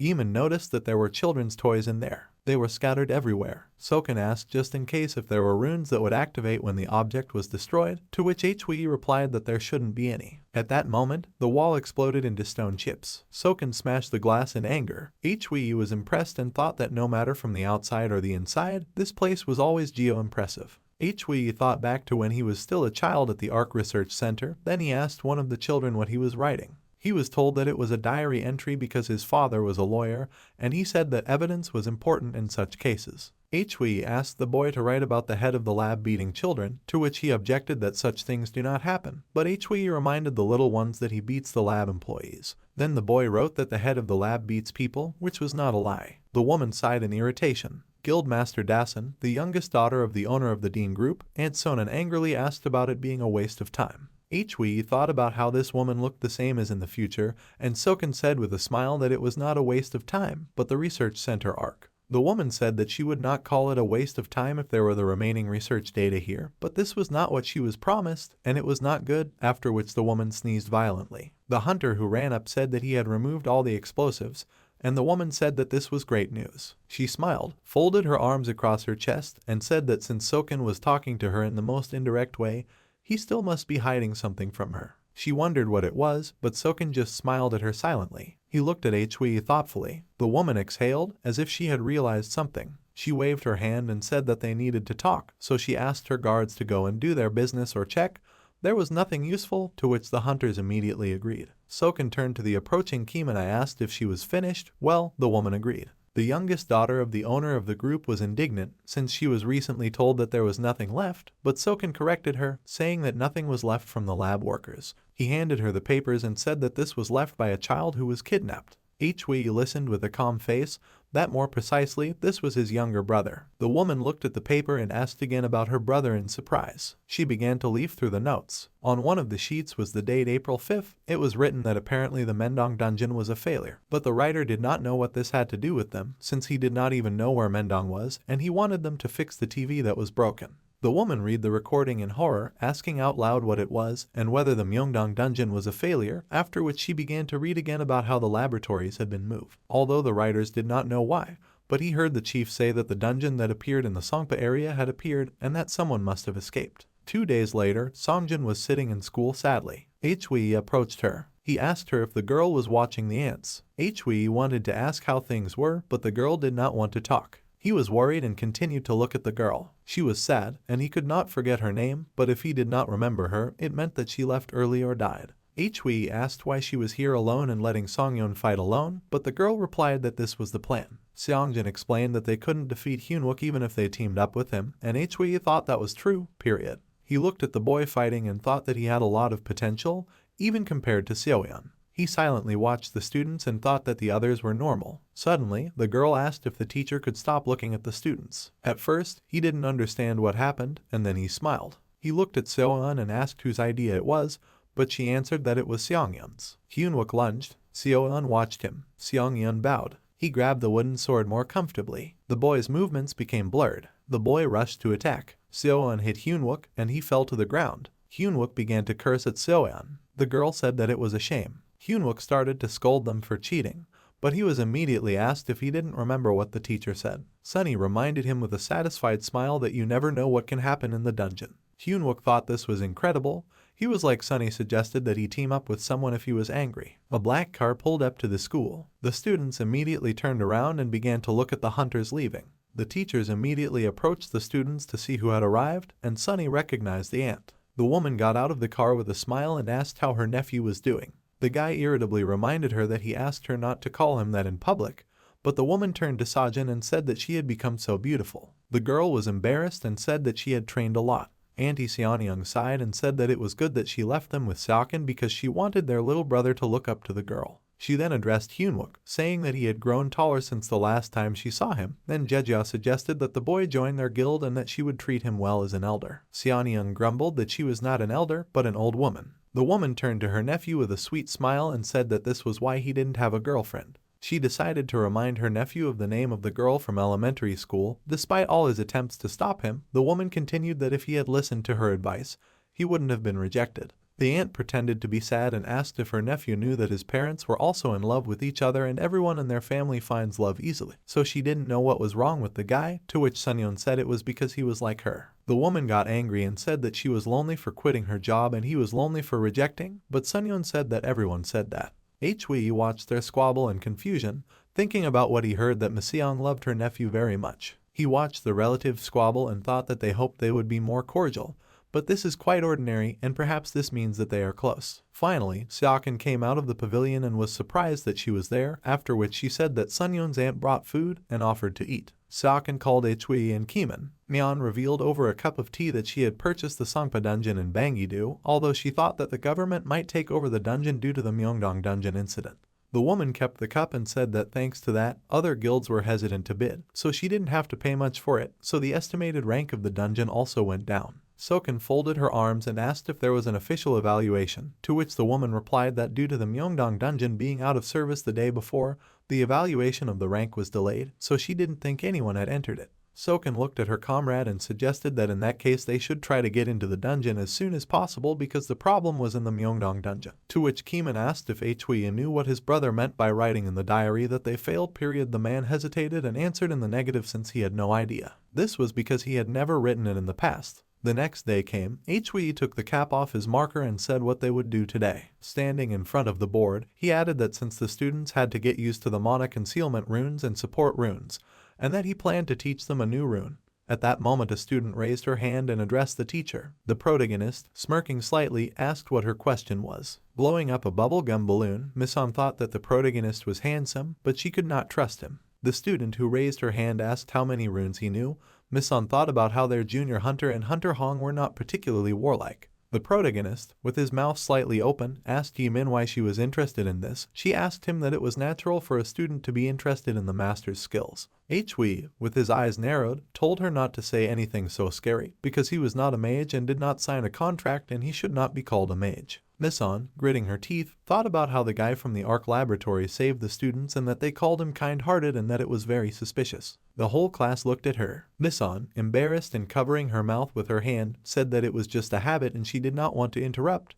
An approving response was heard from the class. After drawing an intricate rune on the board, Hui said that today he would teach them the Shadow Rune, as he liked to call it. Beaming with admiration, he said how easy it was, and a phrase was heard from the class that the hero said this very confidently. Yimin, jumping up from her chair, asked about the effect of this rune and why he couldn't just tell. The teacher calmly said that the students should just try to draw it, since there was nothing interesting in the story. The protagonist said that the students should just draw it. The students agreed. Everyone very diligently draws the rune on sheets of paper. Hui, leaning over Jinwoo, said that this rune is much simpler than the mana concealment rune. The student nodded his head in approval. The hero reproached the student that this rune is simple, and he should know how to draw it right away, and he still has a lot of runes to learn. Jinwoo, already on the edge, reacted negatively to the teacher's words. Hui said that he should draw a support rune. Misan was still sitting at the back of the class. It was heard that the hero turned to Soan to check how she drew the rune. He, looking at the student's sheet, said that she drew the rune well and added that it needs to be checked. Looking at her sheet of paper,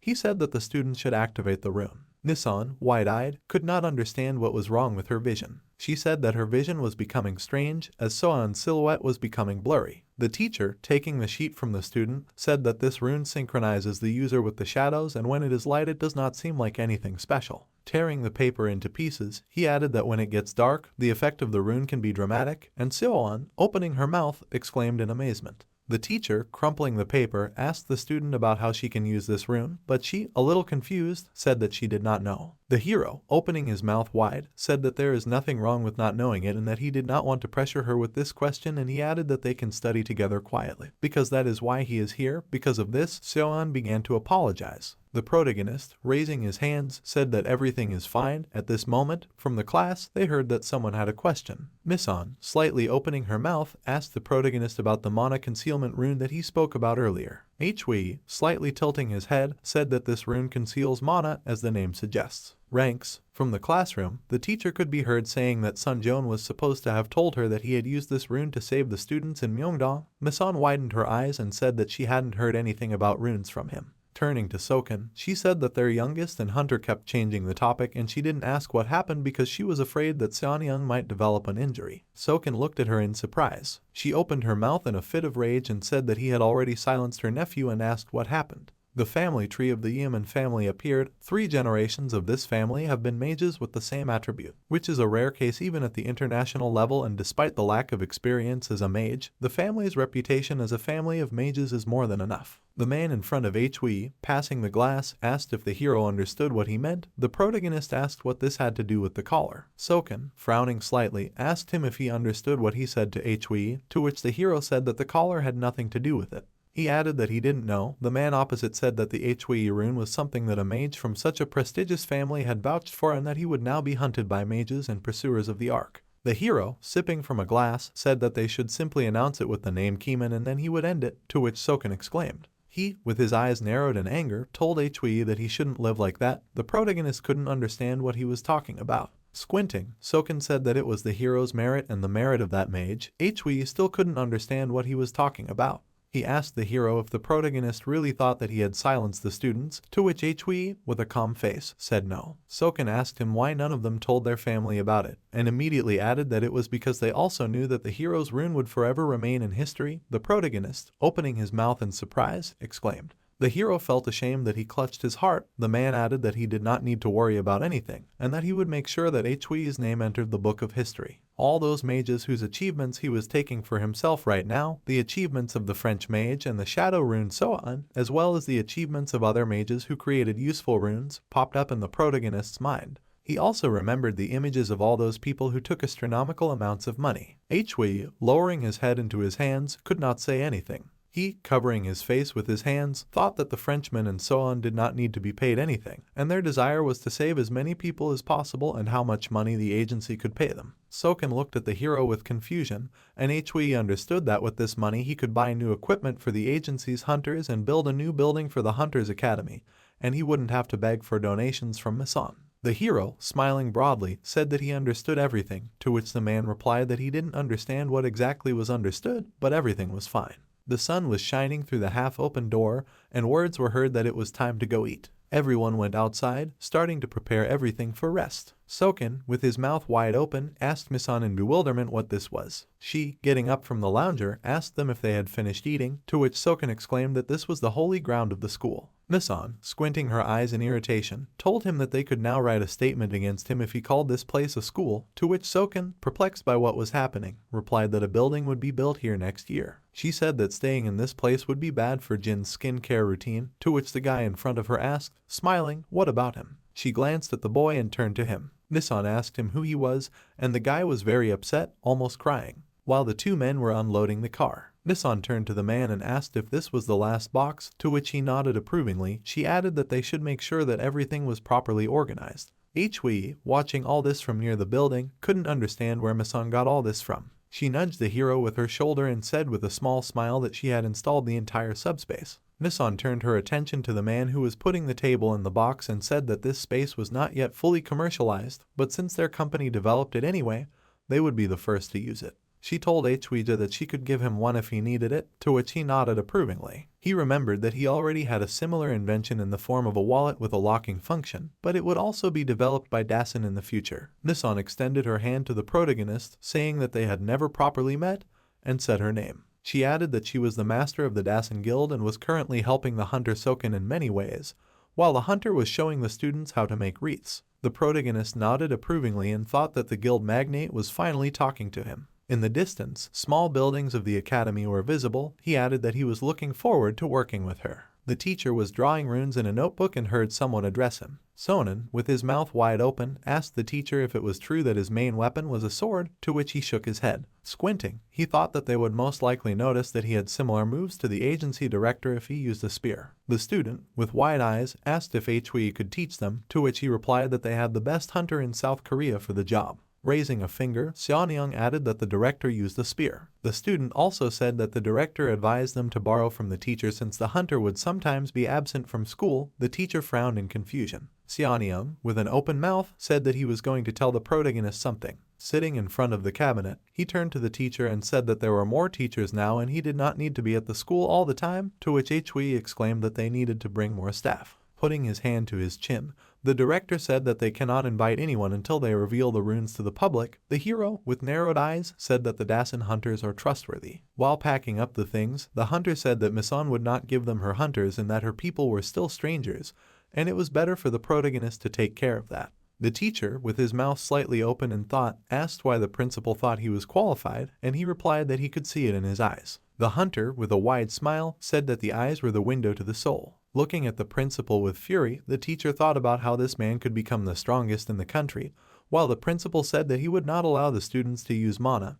and that he should simply correct their posture. The principal, picking up the bag from the floor, said that the teacher could just fight them for training. They would definitely learn something if they were beaten. The principal looked at Hui and warned that the students would soon sneak up on him and take his head, to which the teacher shook his head in bewilderment. The teacher's pupils turned white while the director was telling him that he would give the students a gift if they hit him on the head. They stood silently opposite each other. The director was zipping up his bag when the teacher asked about Hyun. The hunter replied that he left her in the care of Mrs. Kim, since healers and magicians are similar. The director began to leave and said that he had to go, and the hero asked where he was going. The hunter, opening the door, said that he would look into the dungeon of the Songpa district. The teacher asked to take him with him. The director, turning to the hero, said that they did not know what the arc could have done to him and that it was dangerous, and added that he should go there first and see if there was anything suspicious there. Putting his hand on the teacher's shoulder, he said that he would be back soon and asked him to take care of the children. The protagonist sighed deeply and asked to hurry. The next morning, near the small buildings of the academy, there was an equipped rest area with flowers and sun loungers. There was a small coffee van parked near another building. There were students standing in front of the teacher, who looked around and wondered when he had managed to park the van there. The teacher put his fist to his face and told the students to remember one thing.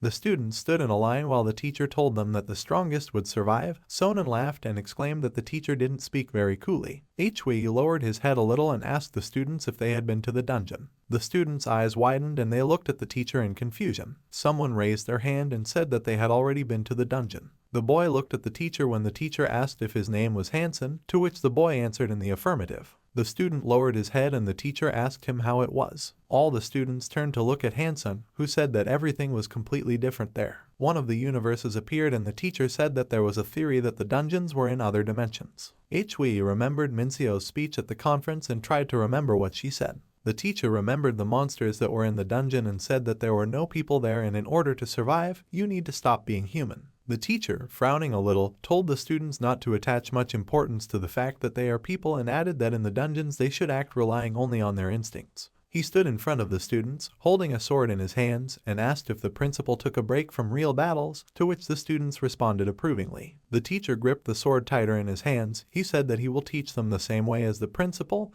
but he is not as good. He swung his sword and started talking about how he was going to awaken the students' instincts and added that he would not kill them and asked them to try their best. A group of hunters led by Sionen and Misan appeared in the Bangi Dong area of Seoul for a D-rank dungeon. The headmaster of the academy asked if this gate was really a D-rank gate, to which Misan answered positively. The hunter standing next to Misan held a tablet in his hands. He said that there would be a re-evaluation of the dungeon soon, to which she, with her mouth slightly open, said that it should have been done a long time ago. The buildings of this area were visible.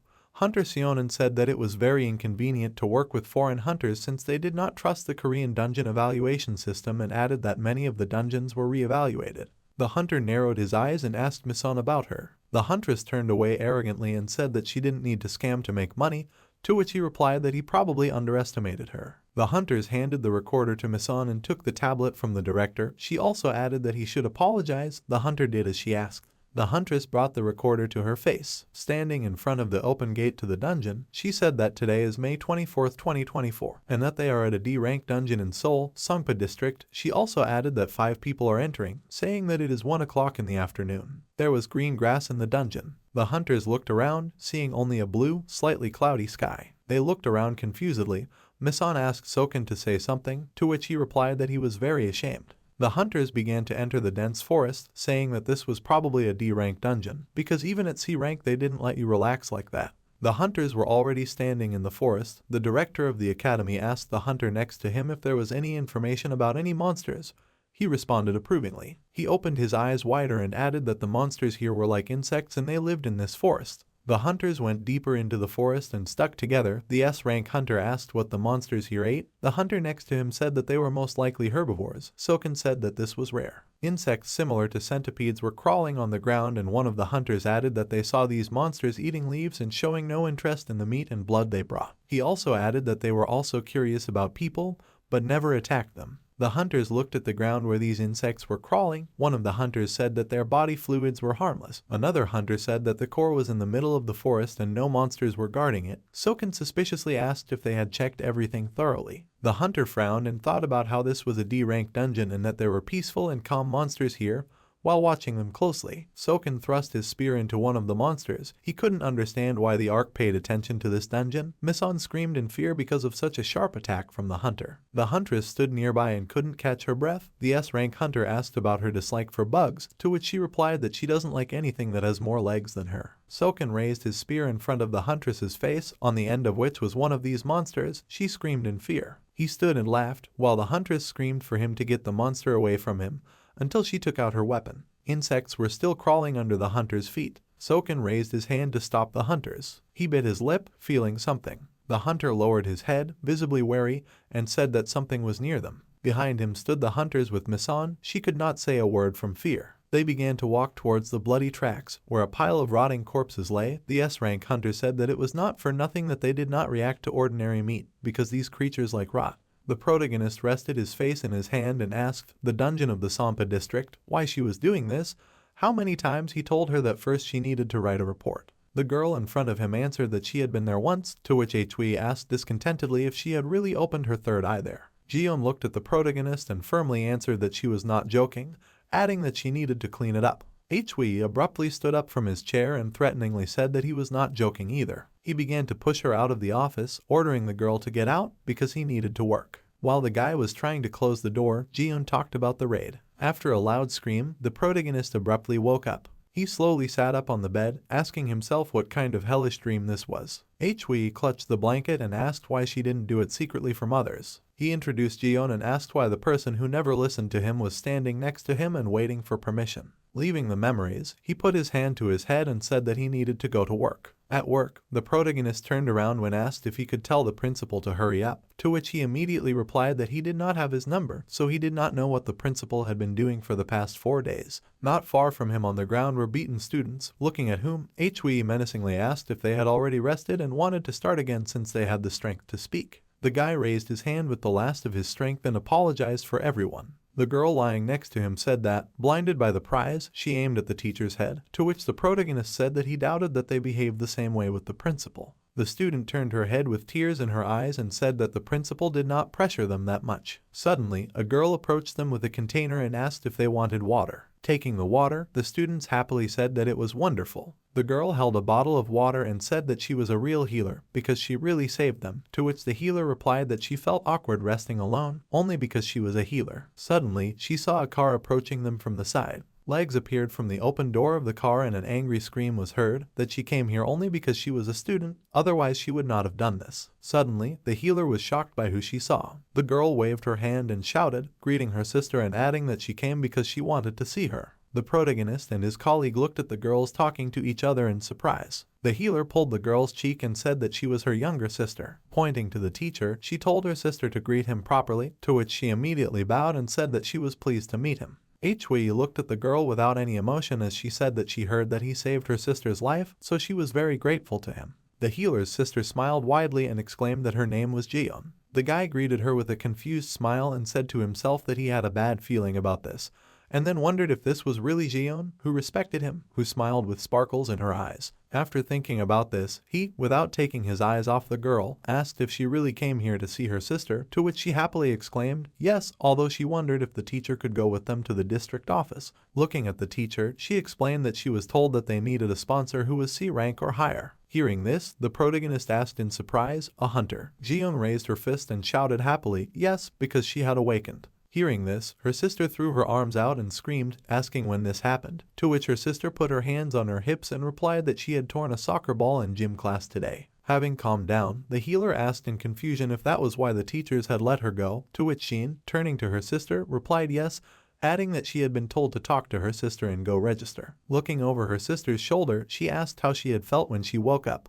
The protagonist looked at Hyunwook and wondered if the girl thought the guy was fat, and Hyunwook replied that it was nothing special to him. The protagonist wondered in his head if Hyun's death in Myeongdong was the catalyst afterwards, while Hansung asked Jiyeon to go and register with the teacher. He added that if the girl didn't do it in a week, she would be fined, which left Jiyeon's sister very shocked. She frowned and said that she registered much later after waking up, but she had never heard of it when the girl suddenly asked if she hadn't gone to the principal. She said that the principal would take care of it, since she had been helped once too, and then turned around and asked Hansung if the school principal had dealt with his situation. The guy nodded and replied that he had been helped to sue the guild and get compensation. The protagonist turned to Miss Kim and ordered him to go with the student to register. The teacher put her hand to her chest and shouted in confusion that she was an S rank, after which Hui asked in surprise if she was bragging. The girl responded menacingly that there might be problems if her name was listed as a guarantor, since the press loves to hear about such things, when she suddenly asked why the guy didn't go. The protagonist immediately told her that he couldn't. Looking into the distance, he added that he didn't have a phone when Kim suddenly fell silent in surprise. The teacher put her hands on the girl's shoulders, saying that the student chose Hui to go with her, to which Jiyeon agreed, saying that she had thought of something.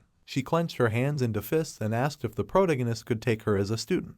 The guy's face sweated with embarrassment, and he asked if she was even talking to him. Ji-yeon's eyes were shining brightly as she shouted for the guy to take her as his disciple, after which Hui decided to think about it calmly. The guy knew that Ji-yeon was a guaranteed genius and she was loyal, so there were many ways to use her if she went to him, which meant that the instinctive discomfort was his personal issue that needed to be worked on. After much thought, Hui answered no when suddenly the student's expression changed. The protagonist said that he was not a mage or anything like that, so there was no point in taking disciples, and asked the girl to come when she graduated from high school, while Kim watched their argument. Ji-yeon lowered her head, saying that she read on the internet that the golden time was a month after awakening. She sheepishly said that in the first 3 days, you need to remove the evil spirits from the body with magic, to which Kim shook her head, saying that she had never heard of it. The student was surprised, adding that she had seen something like that before. She handed the mana effect sheet to the protagonist, saying that she had gotten it while waiting for the teacher in the morning. Hui began to examine it, while the girl added that she had kept the sheet because there were no trash cans. The boy suddenly looked at Ji-yeon. He was embarrassed, saying that it was stupid, so he asked her not to worry and wait for the principal. The protagonist clapped his hands, asking if they had a good rest, and then asked Ji-yeon to look after her sister. The student looked down menacingly, saying that she would not want to come here after seeing what kind of classes they had, to which Hui said with a smile that he thought it was really fun.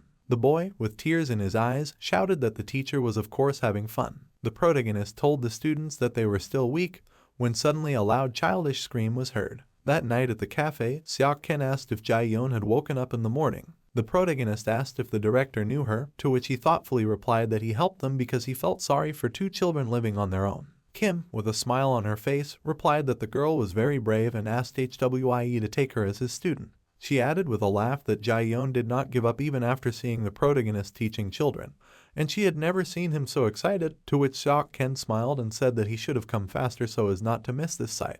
The guy exhaled heavily, asking her to stop teasing him and take a look at something, when suddenly the director interrupted him, saying that he had something to say. He held out a photo of the guy, saying that it was a corpse found in the dungeon of the Songpa district, asking if the guy recognized him. Hwie began to carefully examine the photo, saying that he did not recognize it. Seok-ken started to explain that it was Kim who sacrificed himself to give the boy a chance to escape from the ark, wondering if the protagonist really didn't recognize him. The director's face changed, asking with shining eyes who Hui was. There was a noise coming from the establishment. A dish was placed on the boys' table and they were told that it was the chicken they ordered. When the waiter left, Seok-ken asked if the protagonist had anything to say. Hui stared at the man and said that it was time to stop this. What? The director asked displeasedly, folding his arms over his chest and adding that he was just getting started. The protagonist suddenly smiled and asked if Kim was a girl, after which he added that he shouldn't be confused with some unknown guy, at the same time saying in his head that he was not so stupid as to take the identity of some random guy and leave everything to luck, hoping that everything would work out.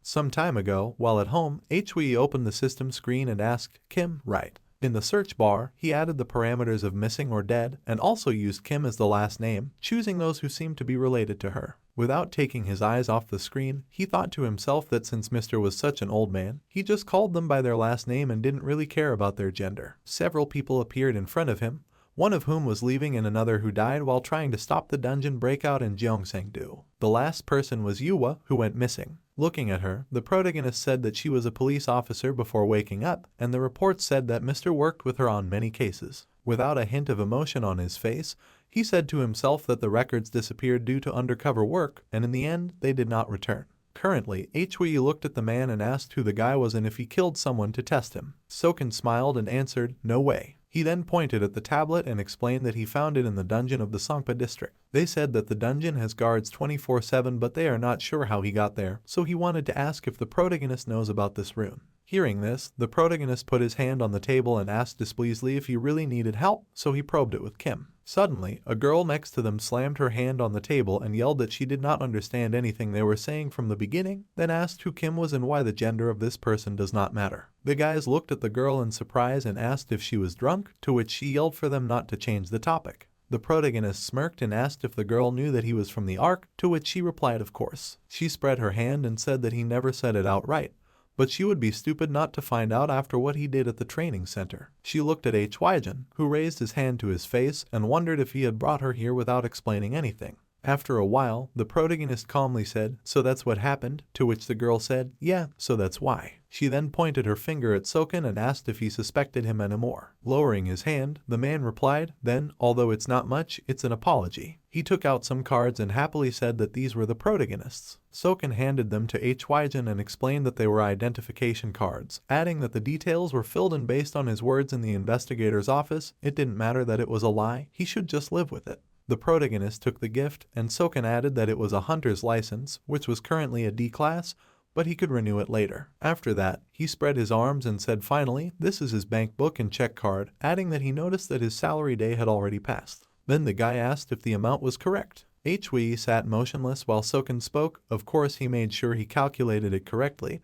After all, he is not one of those black executives, so he even thought about his insurance, adding that he should have taken the money he spent for the month, but the protagonist should consider that he is the one paying for it. After that, he took Hyjin's card and said that he knew that he was touched, but he can look at it later, now it's time to eat. Hearing this, the protagonist was very surprised and wondered if his face really looked like someone who was moved by his actions. While Miss Kim and Seok Ken were rejoicing, Hyjin was saying to himself that he wouldn't even let him raid the dungeon, so what was the point of the insurance? Adding that if you subtract everything that was needed, it was no different from the allowance he received when he was young. With these thoughts, he put his hand to his face and said in his head that putting aside the money issue, the important thing was that Seok Ken gave him these things. He looked at the food thoughtfully, thinking that the director had finally stopped bothering him and accepted that he was one of the poor children from the arc. The protagonist handed over the paper after telling him about the rumors that were going around about Hyun. Soken grabbed his head, confusedly asking what kind of nonsense was written so elegantly on the paper, while Hyjin explained that this was the ARC research facility. The director and Kim were surprised, while the guy added that this was a branch that the ARC made to secretly recruit new members. Soken wondered why they were acting like some kind of third-rate cult, to which Hyjin replied that they did it to gather a lot of people to choose from later. The guy looked at them, adding that they were probably looking for good test subjects, since one of the ARC's goals was to create an artificial awakening method. When Soken suddenly asked in shock what one of the ARC's goals was, frowning, he did not understand what an artificial awakening method was. Taking a sip of beer, the guy replied that the people from the ARC kidnapped children to increase the number of test subjects. He asked what they thought the ARC was like when the director suddenly suggested a global crime syndicate in confusion. Soken looked down in frustration. He began to remember how 2 years ago, an acquaintance of his was sent to the United States, but the team he was part of was wiped out, and in order to at least get his corpse back, the director followed the trail, and eventually first learned about the ARC on the black market in South America. But when he looked into it further, he finally realized that it was not some small organization, and the cases of dungeon massacres, illegal awakeners, drugs and the like, they were involved in all kinds of crimes. He folded his hands together, adding that all the countries they were in were conducting private investigations. Hyjin turned his head to the side, thinking that he was starting to understand that the ARC was just a part of the organization, and they had a part that dealt with funds and research, so even if they were investigating common criminals, they would never know anything about the experiments from them. Kim drew a rune on the tablet, asking if Hyjin could tell what it meant. The protagonist confidently answered that it was a rune that he had never seen. Soken wondered if there were runes that even a guy didn't know about, to which the protagonist spread his arms out, asking how he could remember all the runes that he couldn't even use. He suddenly turned to the girl. With a smile, Hyjin said that he could easily figure out what that rune was. The next day, Kim opened the trunk, shouting that it was time for lunch. The students began to scream, happy about the food. They ran to the car with crazy eyes, while the teacher asked what was wrong with the children. The protagonist asked if she brought what he asked for, to which Kim held out her hand with the bag forward, shouting of course. Hyjin walked up to the table, praising her. The guy handed the notebook to her, saying that the girl could draw a rune like that and stick it on. Kim asked if it was the same rune that was in the picture, but it seemed like there were several, to which Hyjin replied that he didn't know why they were in such a hurry, but they were so sloppy, so he had to draw several versions. The girl asked if he did it by accident, to which the protagonist asked her to stop talking nonsense and drawing. At this time, the students were having lunch, talking among themselves. Jinwoo took a sip of water when he suddenly noticed something off to the side. Kim said that she thought it would be more grandiose since they were doing tests, but everything was simpler, when suddenly a student asked with a smile what they were planning. He opened his mouth wide when he saw the rune they hadn't learned, asking why they were putting it on meat, to which Hyjin replied that they needed to check something. Jinwoo asked if they were working on a new rune, since that would explain why they were so similar. The protagonist said menacingly that Kim hadn't eaten yet, so he should go play somewhere else. The teacher asked if the sandwich was good, to which Jinwoo yelled yes, since the meals the principal brought usually only had meat, so he was starting to miss vegetables. He suddenly asked if the principal was back. The girl scratched her head in confusion, saying that he was late. The student suddenly turned to Kim. He asked if she smelled a strange smell coming from somewhere. Hui turned around, thinking that those bastards from the Ark really were using runes to fill the dungeons with rotten meat. Before the regression, when Hui was a teenager, the protagonist came to Mr. Soken's room and spoke to him. Soken was lying on the couch while the guy asked him if he had thought about getting a hunter's license. Soken rested his head on his hand and said in surprise that he had thought about not wanting to be a hunter. He suddenly jumped up and shouted, asking if he had been told something at school or if someone was bullying him, so he was going to the school office right now. Hearing this, the protagonist asked him in surprise what he was talking about. He picked up the remote control and said that there was simply too much competition for the civil service exam. Hearing this, Soken smiled and said that he could make room for him, to which the guy replied that it seemed like someone wanted to drag him to another hearing. He sat down next to him and said that he asked because he was wondering if he could get extra points for getting a hunter's license. Soken scratched his cheek and said that he wasn't sure. Hui adjusted his jacket and asked if the man wasn't the most influential person in the management agency, to which he replied that he was, but he wasn't in charge of recruiting. He then smiled and added that he would look for information, so he first needed to get a license, and since he was going to do it, he should also get as high a rank as possible, to which Hui said that it sounded tempting since he was thinking of getting a D rank. Hearing this, Soken opened his mouth wide and shouted that he was his son and therefore couldn't get a D rank, to which the protagonist said that maybe he didn't inherit his skills because he was an adopted son. The man let out a heavy sigh. He patted the guy's head and said that it seemed like he couldn't beat him. Currently, Soken, with a bag over his shoulder, said that there was a person in the dungeon. The protagonist stood not far away in front of him and asked if it was a human, to which he replied that although he was found dead, there was indeed a human in the dungeon. He also said that Dasen said that they would investigate it, so they would have to wait for now. The more they pursued them, the more he doubted what they were. Hearing this, the protagonist was speechless. Soken took out a piece of paper from his bag and suggested that they focus on preparing for the field training in the dungeon, to which Hui asked in surprise if he was already going to training, then said that with his skills, even B rank would be considered a backup option, then asked where he got them from. Soken looked at the guy and asked what he wanted to say. Handing the papers to him, he added that he was going with him, to which the guy asked in surprise what. Soken turned away and asked what was the matter, adding that he thought Hui was capable enough. The protagonist took the papers and said that if he was going to work so hard, he should give him a raise.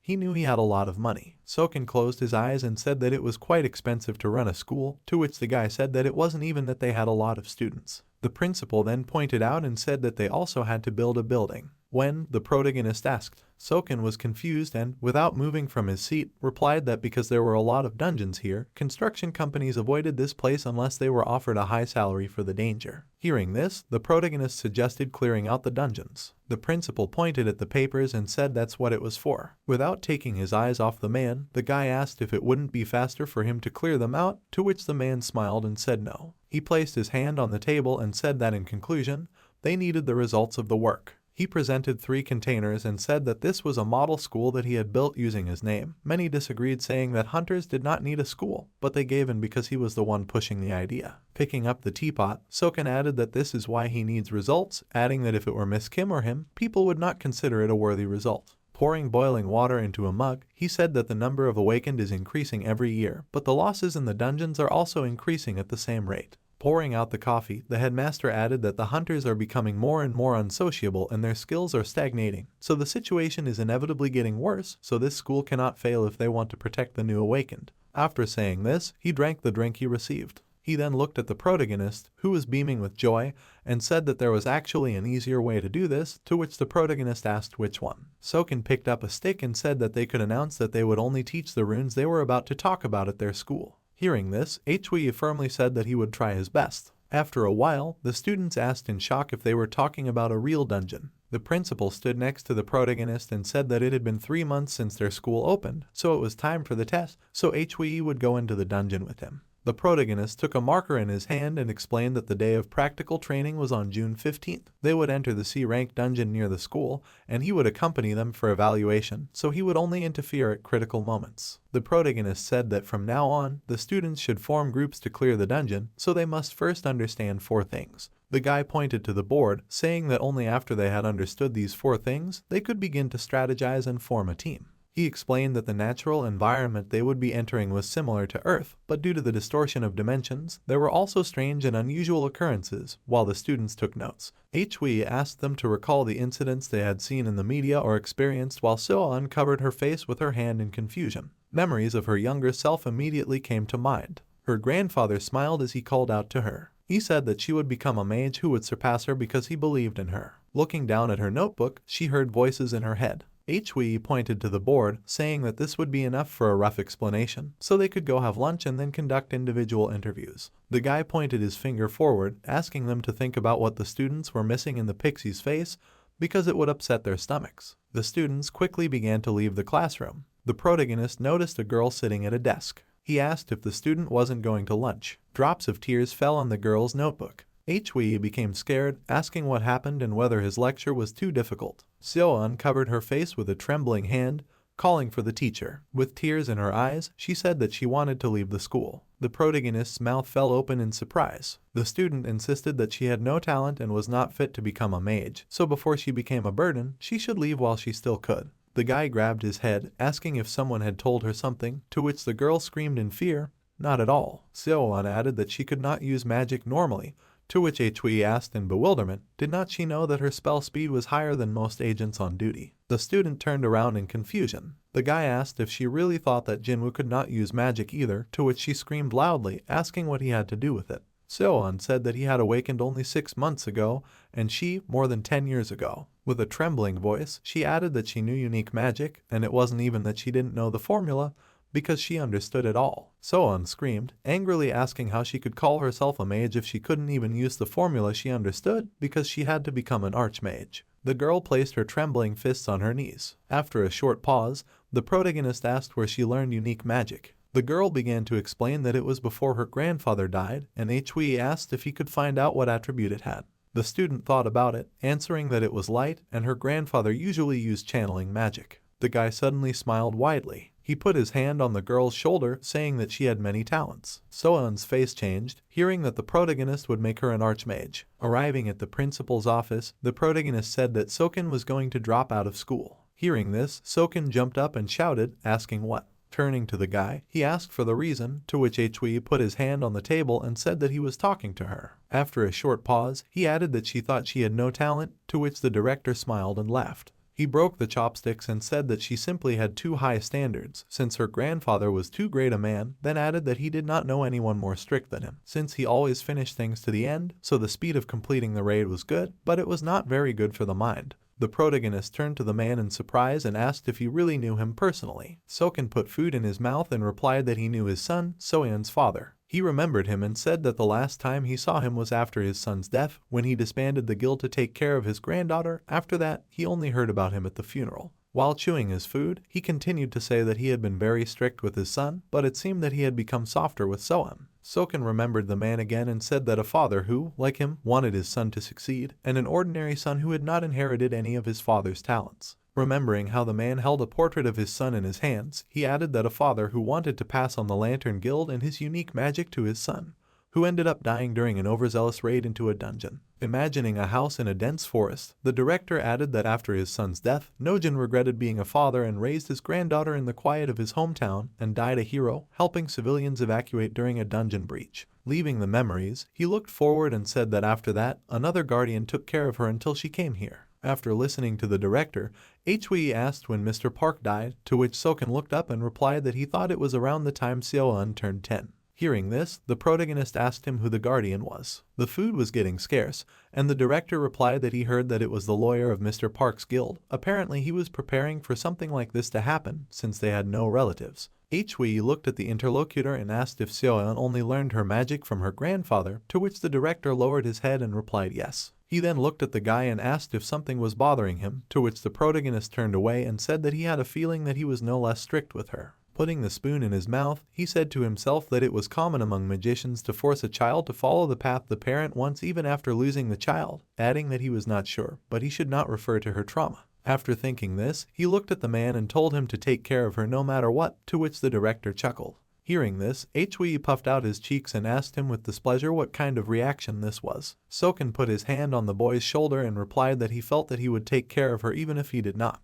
As he left, he asked him with a smile on his face if he understood. Without stopping, he said one last thing that he expected from a magic tutor. Hearing this, the protagonist turned around abruptly and asked, "Domestic? Since when?" The director turned around and replied that everyone already considered him one. Hui stepped towards him, telling him to raise his salary if he didn't want him to be a home tutor, to which Soken said confusedly that lunch was already over, so he had to give the kids a lecture. "Salary?" the protagonist said menacingly, coming even closer, to which the principal simply wished him luck. The boy looked in shock at the man, who walked away whistling. Throwing the trash in the trash, he said that then. Turning around, the protagonist finished saying that he would go talk to the kids in his class. When the principal heard Hui say that he was sure that he would take care of the rest of the kids who weren't mages, he was shocked, imagining all the kids. Falling to his knees, he shouted after the protagonist that he couldn't do this to him. In the classroom, Hui stood in front of the two kids, asking if they had thought about it. He put his hands on his hips and asked the guy if he thought he could survive the dungeon, to which the guy asked in response if they should really be more worried about their survival than the raid itself. The protagonist added that he didn't expect the boys to come up with a great answer in an hour, so they could skip this topic anyway, which shocked Jinwoo. He asked why the teacher told them to think,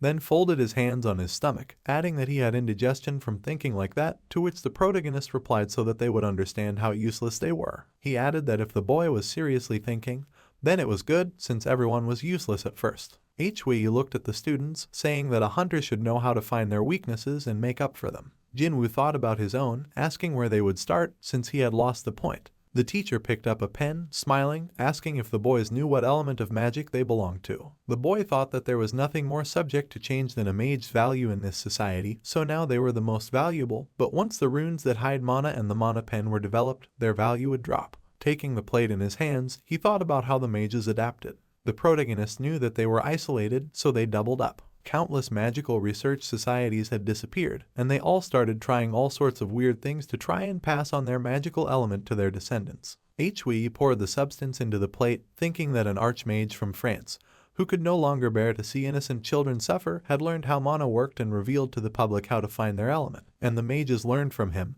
and also analyzed the mana of their children, keeping those who had the same element as them and discarding those who did not, so they were sent to the Hunter Academy. The teacher leaned his elbows on the table, telling the children that they would use these items to test their elements. Kim raised her palm, saying that she did not want to interrupt him, then wondered if the only way to know your element was not to feel it yourself. The protagonist put his hand to his chin, thinking about how to explain it. After some thought, the boy answered that it was a method developed by the same mage who created the runes. The teacher's eyes sparkled and she offered to try. Hui began to speak. In order to determine the element of an awakened mage, you need to do the following. Mix the golden powder of the dwarves, which can strengthen mana, with clean water, and then soak the feather of the swan guarding the spring of Erda in this mixture. The girl raised the feather up, because at the end it needed to be filled with mana. The feather suddenly began to glow brightly. The roots of the rose immediately began to burst out. Hui looked at the shocked students and said that it was not difficult. Kim came to her senses and screamed loudly, asking who this mage was and if he understood how amazing it was, while the boy asked which of the children wanted to go first. The teacher's face changed, ordering the protagonist not to play dumb, begging him to tell her who this mage was. An evil aura emanated from her body from ignoring her question. Hui coldly replied that he was dead. He exhaled and held out the pen towards Seoan, asking her to try it while Kim remained silent in confusion. The pen in the student's hands began to glow dimly. After a few seconds, she said in frustration that nothing was happening while the teacher asked her to continue putting in her mana. At that same second, the pen changed its color, turning black. Seoan asked in fear what it was, to which the protagonist replied that he knew it was an elemental problem. The guy explained that her element was shadow, the opposite of light, and it wasn't that she wasn't good enough for her grandfather, it was just that her element didn't match his. An awkward silence hung between them, after which Hui asked Jinwoo to try it too. After a few seconds, the pen lit up, meaning that the student had succeeded. The protagonist's expression changed abruptly, loudly ordering him to let go of the pen right now, because it was real fire. Jinwoo was surprised that it was fire, but it was not hot at all. The guy asked curiously what it was and what type it was. Hui looked up at him, answering that the guy had the element of light. The protagonist met with Seoyeon after class, who said that she had thought about something. She looked at the teacher and said that she really couldn't use her grandfather's magic. Slightly lowering her gaze, she added that unlike Jinwoo, everything had fallen into place now, so she decided to look at this situation from a different angle. Hearing this, the protagonist said that he saw that she had thought about it a lot, to which the girl smiled and said that it was true. She kept her hands on her skirt and said that she was still sorry that she couldn't use her grandfather's magic, but she didn't want this knowledge to sink into oblivion. Without moving from her place, she added that Mrs. Yemin talked about many spells being lost in this way. It was so stupid, to which the guy asked what she wanted. Seoyeon suddenly put her hand to her chest and said that she wanted to teach Jinwoo. The protagonist looked at the girl in surprise and said to himself, "This is what is usually meant by wiping your nose without using your hands," after which he asked himself if she really came to him with such a proposal. After these thoughts, without taking his eyes off Seoyeon, he asked if she was really ready to pass on all the knowledge of her grandfather's spells, to which she firmly answered yes, adding that she did not want his knowledge and experience to go to waste, but she did not want to teach it to just anyone either. After listening to her, the guy asked if she was really sure that she wanted to teach someone she had not known for long, to which Seoyeon nodded and answered 100%. Listening to Hui say that she might feel that way now, but she might change her mind once she sees him use magic, she shifted from foot to foot. She then lowered her head slightly and said that she thought the teacher was right, she would have to watch and judge anyway. The protagonist looked at the confused girl and said that she wasn't as mentally exhausted as he thought. Apparently it was one of the advantages of being young, or her psyche had strengthened during this time. Putting his hand to his chin, he added that either he was just a genius teacher. Without taking his eyes off Seoyeon, Hui thought about how her mood changed with the wind, and then wondered how the old man could handle her, but maybe it would work in his favor. After a while, Jinwoo answered with a confused expression, no. Hearing this, Miss Kim and Hui asked in shock what, to which the guy replied that he had nothing against Seoyeon.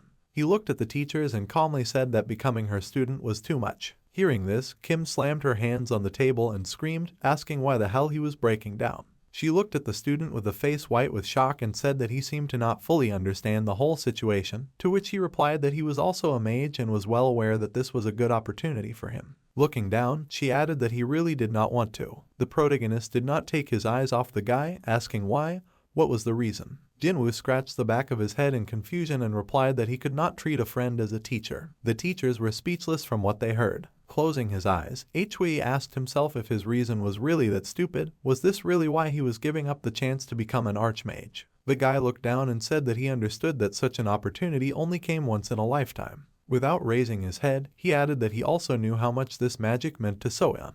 Then the protagonist said in his head that most mages awaken at an early age, some even when they first stand on their own, but Jinwoo awakened too late. The boy looked at the floor and said that he didn't think he was smart enough to learn this new magic. He twiddled his fingers and added that he didn't want to see Seoyeon disappointed in him or blame herself, but he also didn't want to exhaust himself just to keep up with her. The protagonist looked at Jinwoo, who said that he didn't want to make things awkward between them, and said to himself that it was rare for mages who spent their childhoods away from everyone to have developed emotional intelligence, and then asked himself where the old man found this boy. The student raised his head and said, confused, that he had no ambitions to become an archmage or master unique magic because he was quite happy being an ordinary mage. The protagonist exhaled, saying that the student could go and rest. Kim ran after him, perplexed, asking if the guy was really giving up like that. She was indignant that the teacher should understand the full value of Jinwoo's unique magic. Hui turned to her, asking if the student was really as talentless as he thought, to which the girl replied, confused, that she could not say. She thought that talent in magic is a multifaceted thing,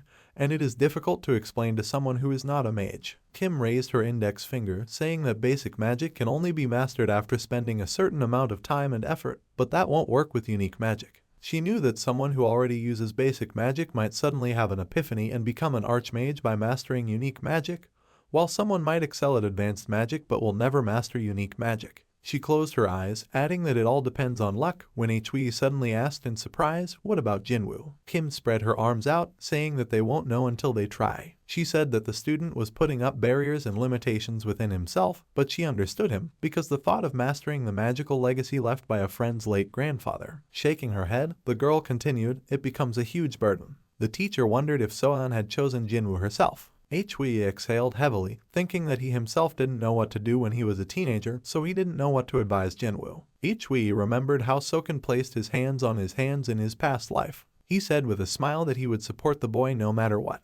He said that if his son wanted to go to college and work in a company or, on the contrary, wanted to become a world-famous hunter, he would support him no matter what the boy chose. Soken said that if someone bullied the boy, it would be better to leave it to him, since he had enough strength to deal with even 2 people without anyone noticing, to which the protagonist refused. Soken smirked, asking if his son really hated him. He squeezed the protagonist's wrist, saying that he was also a human and he also had feelings. With a crazy look, he pointed to his cheek, saying that if the boy wanted, he could hit him right now. Hui pulled his hand away, shouting loudly, "Enough." The man clenched his fist, asking if the boy loved him again, to which the protagonist sternly replied that he hated him, wondering why the old man would even think that shock therapy could be used on a child. The teacher closed his eyes, thinking that he was the one who pushed the boundaries just to see if he could get away with it, so he had nothing to complain about. The boy took a step outside, thinking that it didn't seem like he could pull off the same trick. He walked forward, thinking that it was possible to resist the children's nature when Seoan suddenly called out to him.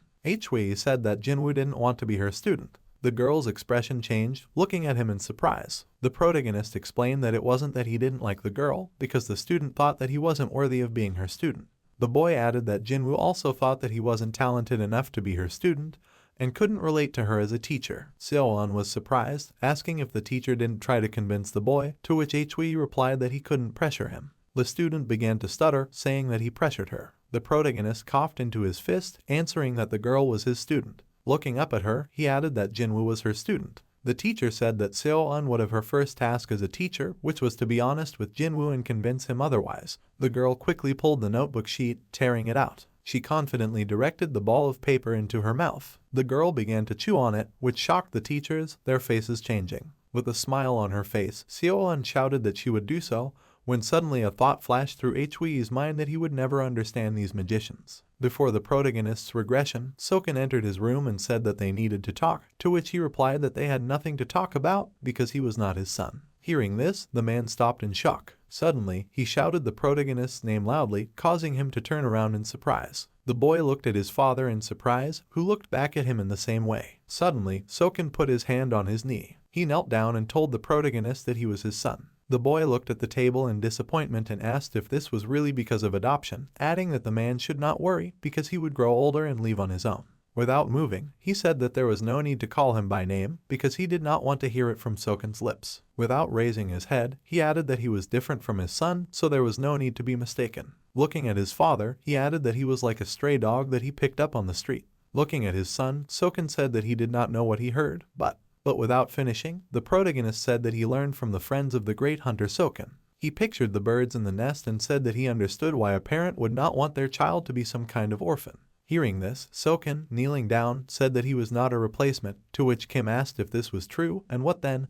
A good story for the media, how a great hunter adopted a poor little orphan, setting an example for others. Soken thoughtfully put his hand to his chin. The man extended his hand forward, his voice shaking, saying that he ran away from the orphanage at the age of 19 and then woke up. He remembered how that day he saw a boy in whom he saw himself. With a grin, he added that he did not want Hui to experience the same thing as he did. Soken gently hugged his son, saying that this was why he decided to become his father. Kim was confused, because until now she could not understand Hui's teaching method. She didn't understand if it was okay to push everything onto the kids, to which the protagonist replied that they would learn more that way. The teacher leaned her head on her hand, asking if the guy was pushing them too much, to which the teacher replied with a smile that the students should learn to resist pressure. Birds were flying in the bright sky. The protagonist said that judging by his observations. Raising his head up, he continued that these children were too emotional and would give up at the slightest problem. Hui explained that Jinwoo was simply afraid of letting Soan down and that's why he refused, to which Kim replied with confusion she understood.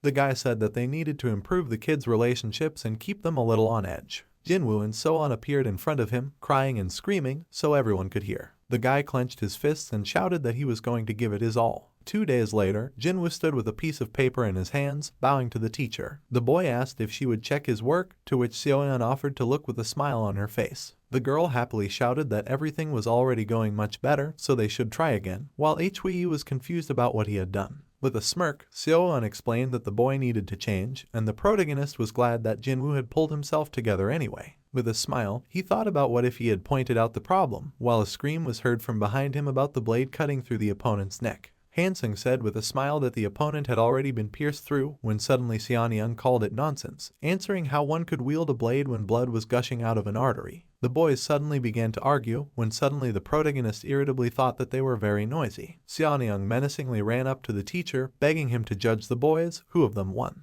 Hui smiled and asked the student to decide rock, paper, scissors, which surprised the student. The teacher added that whoever wins wins, since it's his judgment. Kim appeared behind them, shouting loudly. Seoan asked in surprise if this was what she told them, to which Kim happily shouted, yes. The teacher threw the book on the table, saying that it was a standard student contract. She wiped the sweat from her face, saying that she had used this contract herself before, so it needed to be edited point by point for the students. The students began to look at the content in shock, while Kim apologized for the shortness since she studied with her father. Jinwoo asked if she had made a contract with her father, to which Hui replied that relationships between a student and a teacher often go beyond blood ties, which usually ends in lawsuits. Kim added that this is if you're lucky, since there was a stabbing just recently, which is not surprising. The teacher said that a woman had forced her niece to do her bidding for 10 years in exchange for her education. She said that the girl would most likely be acquitted, but still, which shocked Jinwoo. Seoan smiled and said that if he had a problem, he should use his words instead of a knife and they would try to fix the problem together, when suddenly the boy shouted loudly that he was not going to cut her. Jinwoo held books in his hands, saying that he was reading and did not understand a word, to which Seoan agreed with him, since her grandfather had never told her about contracts.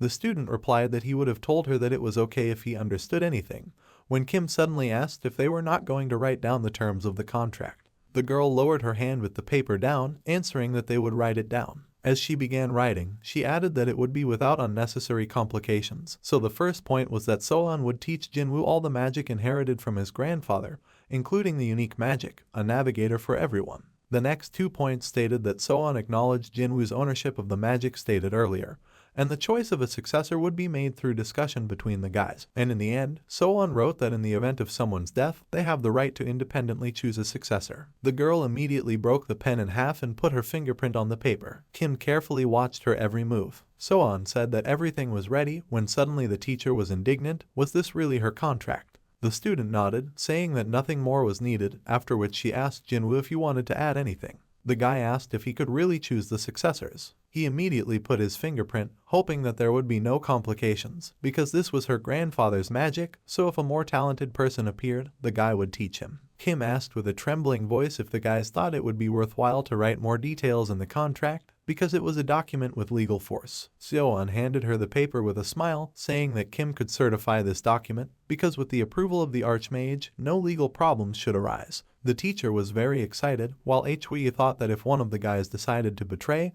then this would serve as a good experience. Seoan ran up to the main character with the document, asking him to put his fingerprint too. She explained this by saying that 3 is a lucky number, so later she would ask the director to sign it too. The guy took a pen in his hands and began to carefully sign the document. He confidently wrote his name. After finishing, Hui looked at the paper, thinking that no one would be able to ignore this contract with the signatures received. Hui went out into the yard. Raising the mug to his mouth, the protagonist thought about how nice it was. Closing his lips, the protagonist asked himself why it was so peaceful here. After the guy asked why the world was so peaceful despite the fact that the end of the world would come in 20 years, and Soken, with his mouth wide open, responded and said that Hunter Lee was investigating this matter. Sitting at the computer, Soken reminded that there would be a practical test soon and asked how the children were doing, to which Hui replied that he did not know about the rest, he was only in charge of the magic class. Hearing the interlocutor's question about why Hui was so cold, and that his job as a teacher was to watch over all the children, the protagonist smirked and thought that maybe he shouldn't chat with him.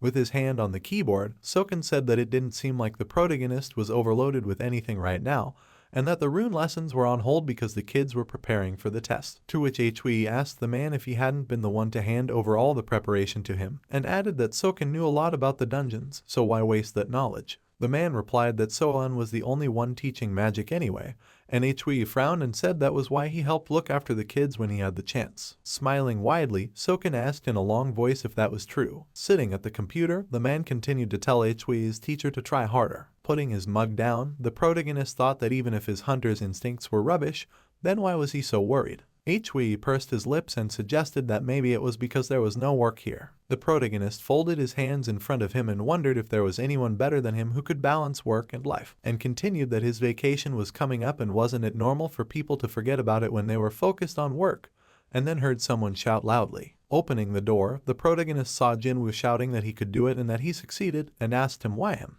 Hui lowered his eyebrows when he heard the student ask if the teacher had seen it. Seoeon was standing on the field with the magical glow, and she said that this was her grandfather's magic. The protagonist opened his mouth and asked if this was already a unique magic, and wondered if Jinwoo was a genius. Seoeon smiled and said no, not at all, to which Hui thought that maybe he was wrong. The protagonist's feet were enveloped in a magical veil, and the girl said that her grandfather used her magic to create light in dark places, and added that magic was also useful for revealing traps, because with this magic you can see what is hidden. A glow formed around the protagonist's shoes. Seoeon, with her eyes wide, said that magic was simply incredible. The girl laughed loudly and asked if Hui agreed with this. Soken appeared and enthusiastically assessed the magic. Taking a look at the girl, the protagonist answered her in the affirmative, to which she responded. Seoeon lowered her head, hearing the protagonist's question about how things were going with mana analysis. The girl confusedly replied that she was working on it, to which Hui, with lowered eyebrows, asked if Master Kim taught her this. With the corners of her lips lowered, Seoeon answered no, the master taught her. The girl continued that she simply did not understand and that her mana was very different from what her grandfather had talked about, to which the teacher remained silent with his lips pressed together. Hui widened his eyes and thought that he was impressed that Seoeon was able to imitate light magic with that type of mana,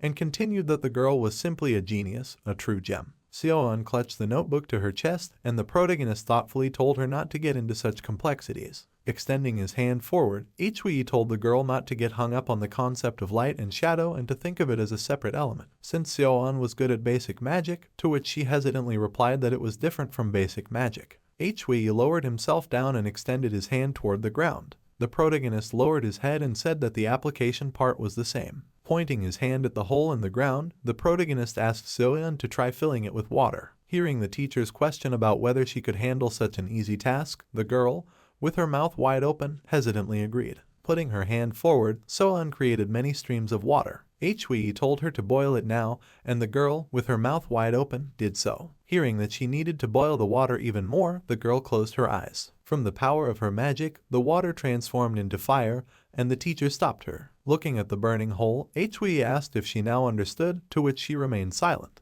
The teacher told Seoeon to now think about why she can use light magic, the opposite of dark, to which the girl, with the corners of her lips downturned, looked at the protagonist. Imagining fire over water, Hui said that he was not sure since he was not a magician, but water and fire are opposite elements, and added what about their formulas. With her mouth slightly open, Seoeon spoke these formulas in confusion. Raising his hand, Hui said that sometimes she could create the opposite effect by simply using the formula in reverse, and told the girl to think about it now. Seoeon brought her hand to her face and spoke the teacher's words. The protagonist dug a hole with his foot and said that the girl would have to figure out the rest herself, but if she didn't understand, she could ask Teacher Kim, to which she hesitantly asked if she could. Hui put his finger on Seoeon's forehead, and she continued that she could just ask him. The teacher, pointing his finger at the girl, repeated that he had already said that he didn't understand since he wasn't a mage. The protagonist turned his head and thought that for some reason Seoeon was scared when her bangs fell. Looking at the empty classroom, the protagonist said that there were originally supposed to be 10 students in the first generation of test subjects, but now there are 8 of those kids left. But he doesn't know exactly how many dropped out after the Myeongdong incident, and added that even now the classroom isn't that crowded, and he wonders what it was like in the original timeline. Hui walked into the classroom with the students and thought that he probably would have dropped out. Some ears of grain were seen fluttering in the wind, and it was said that the students were currently worried, and that they were supposed to struggle for a few more years before changing the academy's name to a hunting academy. Plants were seen on the ground, and Hui continued that, to be honest, this name sounds much worse than the previous one, but they continue to discuss it, reminding the protagonist of the students who died in the events of the past. The protagonist walked up to a student who formed magic between her hands. Hui, with his hands behind his back, turned to Hyun, to which she responded in fear. The teacher told her that she needed more concentration, to which Hyun, with her mouth wide open, asked him again. Hui said that a hunter must maintain his concentration in any situation, to which the girl, frowning, shouted that she was a healer, not a hunter. The protagonist asked that healers don't go underground and asked the girl to try again, to which she closed her eyes and did as he asked, making an effort. Hui looked at her with his eyebrows lowered. Putting his hands in his pockets, the teacher asked how her younger sister was, to which Hyun said her sister's name, and the protagonist continued that he heard that her sister went with the principal to register as an awakened. The girl's eyes turned white, she asked if it was true, and said that it was her younger sister. Hui's eyes widened, asking what was wrong, and Hyun sadly asked him not to remind her since she didn't know where her sister got such ideas from. The girl continued that she barely managed to stop her sister from putting her feet in the ice, to which the teacher frowned and asked again. Putting her hand to her face, Hyun said that her sister was mumbling something about helping the circulation of mana with this cooling method, and added that something would come into her head. Hui pursed his lips and thought that maybe that was why he had been worried for the past few days. The girl remembered how Jiyeon decided to clear her stomach yesterday and ate cabbage all day, and asked if she had told him about the congestion in her veins, then added that her sister had said that she couldn't do anything about it and needed a new method. Hui patted the sad student on the back. The protagonist thought about how she would be dragged to one of these cult training centers, and that he couldn't lose his future slave like that, when suddenly the teacher came into the classroom and asked how their training was going. Hui grinned. It was heard that there was no need to worry about such things, and the protagonist saw in a dream that he was running after a small creature with a net. The protagonist, sitting on the bed, heard his name being called. Hui, turning his head, listened to him decide to look at his homework, and the protagonist wrote about his future profession, asking what it meant. Turning his head, the protagonist asked him what he called himself a hunter, not understanding what his job was, to which Soken replied that he would like to hear it from him. Hui, lowering his leg, said that he just wanted a more stable job, and the guy agreed with him. The protagonist, looking at Soken, said that he did not want to be ordered what to do, so he wanted to take a high position to command others, but only employment in private companies is unstable. The guy, holding a paper, asked where he learned about unstable, to which Hui replied that from the news. The protagonist said, moving his foot, that's why he would become a civil servant.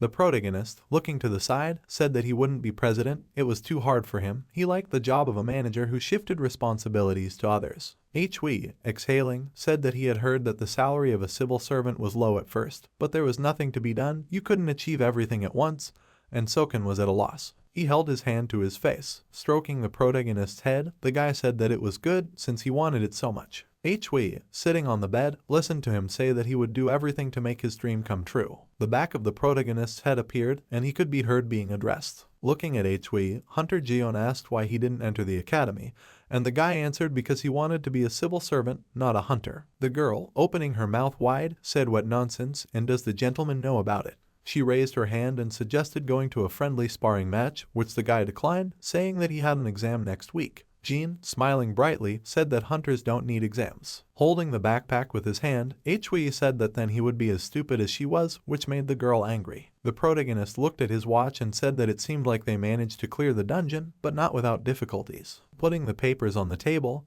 he said that if they returned alive after working under Jean's leadership, then they were ready to become professional hunters, asking why they decided to become hunters at all and why they wanted to develop in this direction. Looking at the interlocutors, he told them to ask themselves and think about this question. The protagonist, standing at the table, heard the question of why he did not become a hunter with his skills. Smiling, Hui answered because he did not like fights. Moving his shoe, he added that, not to mention, he was not ready to work for pennies. The protagonist's sneakers appeared. He, standing at the crosswalk, thought that he had come to school to see Jean on emotions. Looking at the red light, he asked himself what now. Lowering his eyebrows, he was surprised. On the other side of the road stood Jean Jr. Putting his hands in his pockets, the protagonist thought that she was still carried away by that nonsense. The woman in glasses, raising her hand to her mouth, asked if she was really interested, to which the girl asked her again. She, pointing her finger at the paper, said that it seemed to her that Jean was interested in this article and she could tell a little more in detail. Hui, hearing that she needed to learn from an expert if she did not want to harm herself, turned his head to the traffic light with displeasure. There were zeros on the dial. The protagonist ran quickly and called Jean Jr. The girl looked at the teacher and was happy to see him. Raising her hand, the woman in glasses asked what he was doing there. She folded her palms and asked if he was the girl's teacher, admiring how handsome he was. The protagonist, putting his leg forward, asked who she was, and the woman apologized for completely forgetting to introduce herself. She was holding a card that said she was the leader of a group named Yeonhwa. The woman handed the card to Hui, saying that she was sure he wouldn't be able to fully understand the nature of her activities by the name, and he thought it was a typical cult.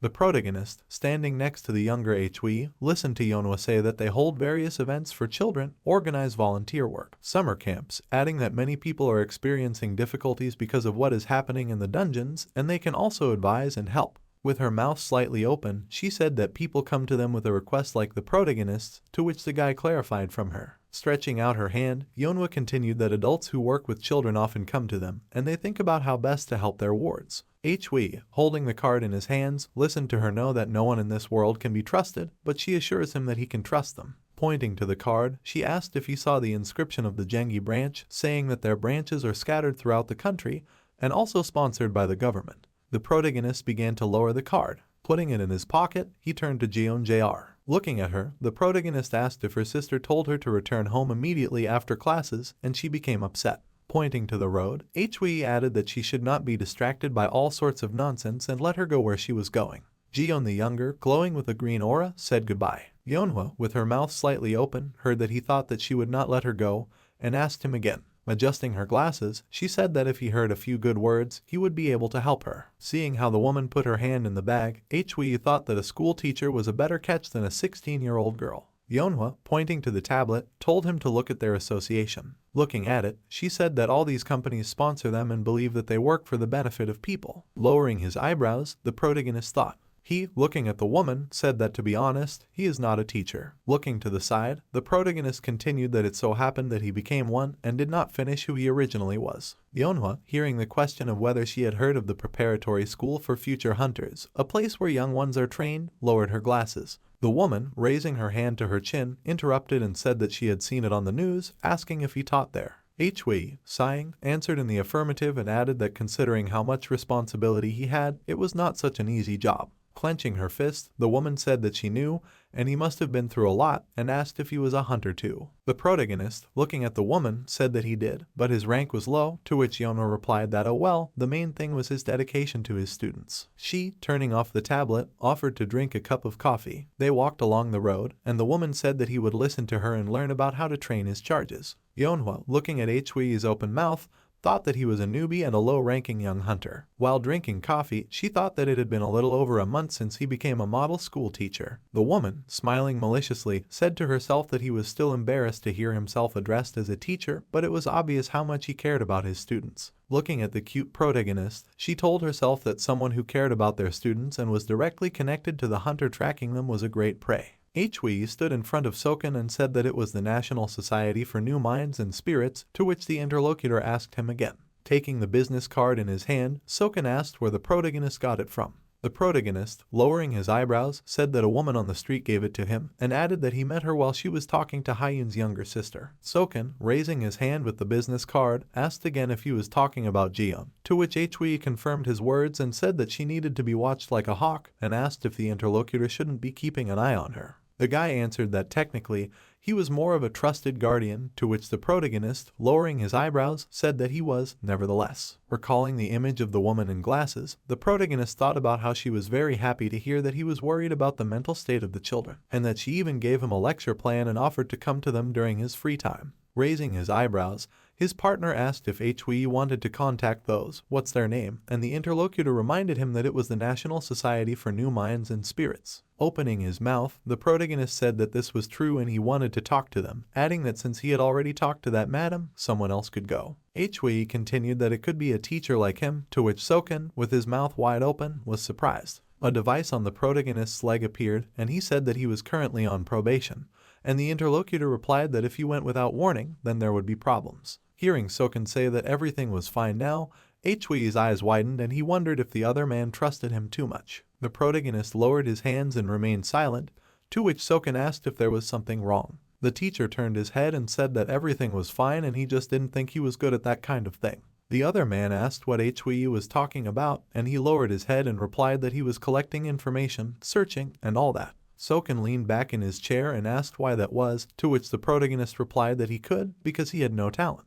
The two heroes continued to look at each other in silence. Soken pointed his finger and held back his anger. Suddenly, a loud laugh was heard, creating a wind in the street. Soken, wiping away tears from his laughter, sighed. Hui's eyes turned white. He asked what the interlocutor was laughing at, to which the interlocutor asked what it meant that the protagonist would not be able to handle such tasks. Raising his eyes, the protagonist thoughtfully said that he had done many things. Looking at the interlocutor from under his forehead, Soken asked if he had ever infiltrated locations to collect the necessary information. Folding his arms, Hui replied that this was not his job, and the interlocutor choked. Leaning his hand on the table, Soken asked if the Ark knew about this. The guy put his hand on the protagonist's shoulder and told him not to worry. Keeping his hand on the protagonist's shoulder, Soken said that place, national something there. And Hui said that he had already repeated 100 times that this was a national society of new minds and spirit, and the interlocutor, remembering this, agreed. Soken told the teacher to go and find out more about them, to which Hui, lowering his eyebrows, repeated that he had already said that he could not do that. The interlocutor turned away from the protagonist and said that he had already told Hui that he had nothing to worry about, since he had great motivation in the form of children, so he would succeed, to which the protagonist thought about his words in confusion. Soken smirked and said that the teacher was underestimating himself. The guy stopped abruptly and, with his mouth slightly open, asked if Hui would get into any trouble. He continued that if the protagonist came into close contact with others, he might be recognized, to which Hui smiled and said that maybe he shouldn't then. Soken smirked and asked if it was true that the teacher had a plan for this case. The guy opened his mouth wide and shouted that since the protagonist was freely walking around the city, he expected a similar outcome, and added that of course Hui had a plan, why did he even ask? Gritting his teeth, the protagonist began to speak. Lowering his head, he admitted that he was wearing a mask. Hui continued that not many people knew his face, to which Soken, raising his eyebrows, said that then there was definitely no reason to worry. Opening the refrigerator, Soken told Hui not to make up unnecessary things, to stay there for a while and leave, because they did not need unnecessary risks now, and the protagonist agreed with this. Soken knelt down and told his interlocutor to make sure that he had his phone with him.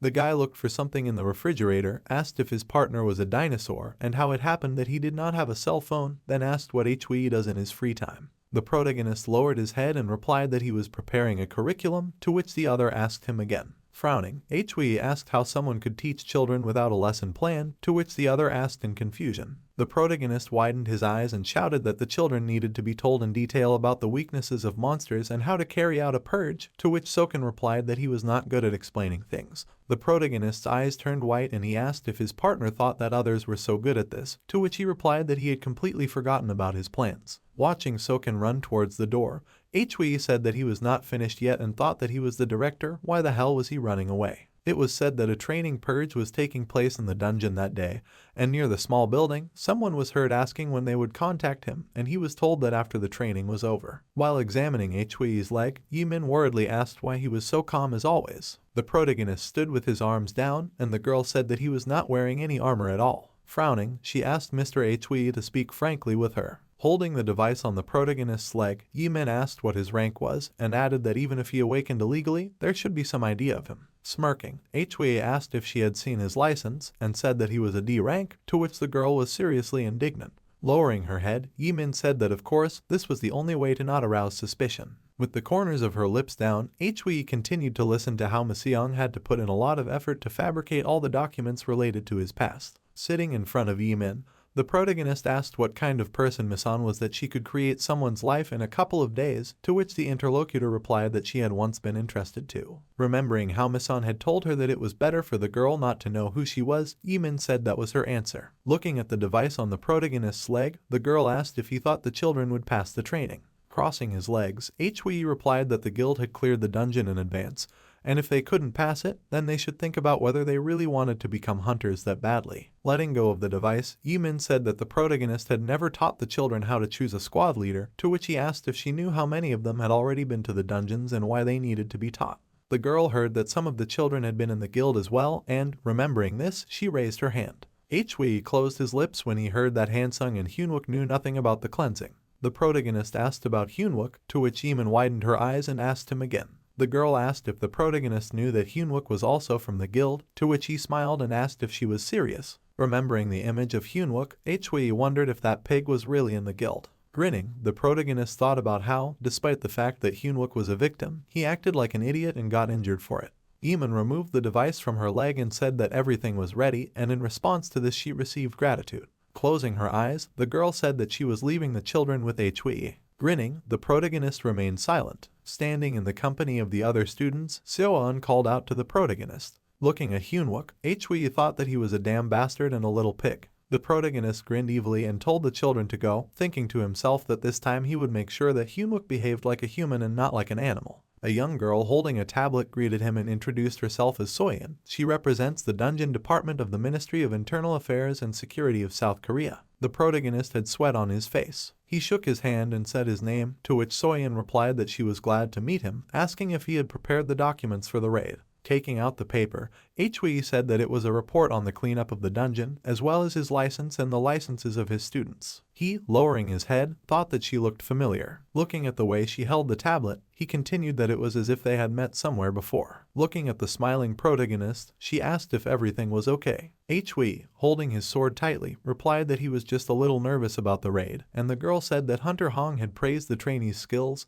and the protagonist said that this did not mean that they should let down their guard. Son, smiling, agreed with him. Standing behind her, Soken furiously asked why she was yelling at him all the time, but was talking so nicely to Mr. Hui. She, opening her mouth wide, shouted that she would not have to scold him if he did everything right, and the protagonist recognized her voice. He, looking at her outstretched finger, thought that she was the lecturer who was present on the day of the attack on the lab. Closing her eyes, the girl said that the check was over and asked him to make sure that he could immediately evacuate the dungeon if necessary, and the protagonist never thought that he would see her like this again, and during this time she had gone through many difficulties, but you can't tell from her. Hui, wide-eyed, admired her, and she calmly said that usually hunters are sent to help resolve such situations, but they are currently in short supply. Soken, standing next to the car, asked if there was such a need since he was standing in front of her, to which she replied that such were the regulations. Sitting in the car, the students heard that why such a regulation was needed at all, having received an answer, do not ask stupid questions. The protagonist, looking at them, thought that they would soon burst into tears. He, directing his gaze to Son, said that it was time for them to go,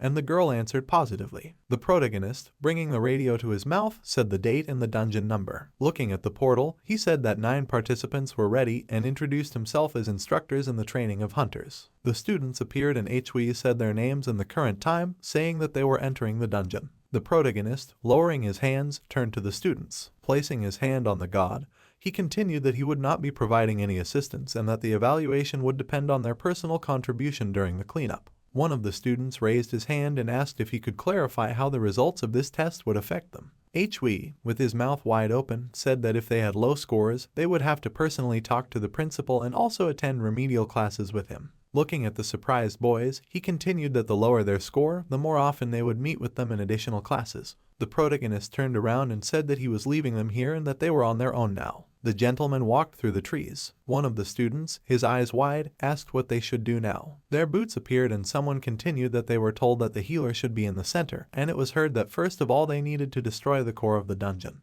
Haravk, looking at the students, said that according to the scouts' information, the core was in the eastern part of the forest. He opened his mouth and added that they had to pass by Pixie to get to him, asking if they remembered about the fairy. Seoan, holding a paper, heard the question about the runes that hide magic and replied that they were here. The students, walking through the forest, said that it was time to move. The protagonist, standing behind a tree, thought that it was a little unpleasant to just stand aside and watch. Seeing how the students stopped, the protagonist said to himself that this was a forest-type dungeon, so there were only trees around. Looking at Pixie, he added that these fairies were only smart enough to put out a fire, but there was not a single source of water in the dungeon. Hyunwook struck Pixie, and Hui continued that it was safe to make a fire and use fire. A trail of blood appeared, and the protagonist said that if they caught this detail, they would do 100%. He lowered his eyebrows at the joyful shouts and said that none of them would get 100%.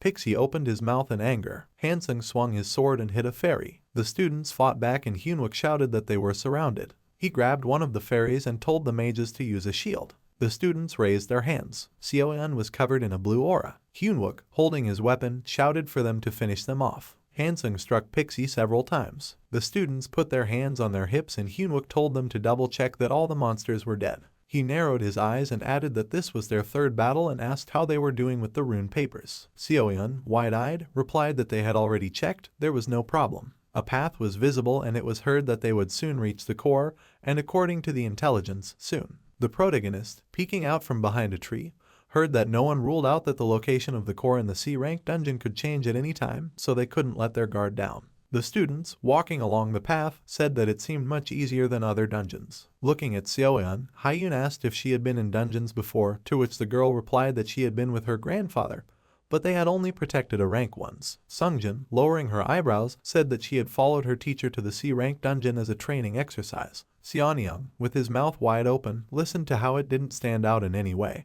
and she thought that the place they were in now was much easier to pass, to which he exclaimed that this was an indicator of their superior skills. Hui closed his eyes and, hearing that it was so easy for them, thought how self-confident they were. Hyunwook, with the corners of his lips slightly open, said that despite what this man said, the director would not have let them in here if he doubted their skills. The protagonist, with his pupils wide open, listened to the end of the conversation, as he also said that all the nearby dungeons had been checked and said to himself that he had never called him a teacher. The protagonist, looking around the corner, continued to listen, that therefore, he thought they had been cleared out in advance so that they could pass, to which Hui said that this was another point in Hyunwook's piggy bank. The students, lifting their legs, said that pixies always moved in packs and did not find it strange that they had only come across 8. Hyunwook narrowed his eyes and said that his warning that he would not interfere no matter how dangerous the situation was nothing more than a bluff to make them nervous. The boy slightly opened his mouth and added that he was standing somewhere behind a tree and rolling his eyes because they could see right through him.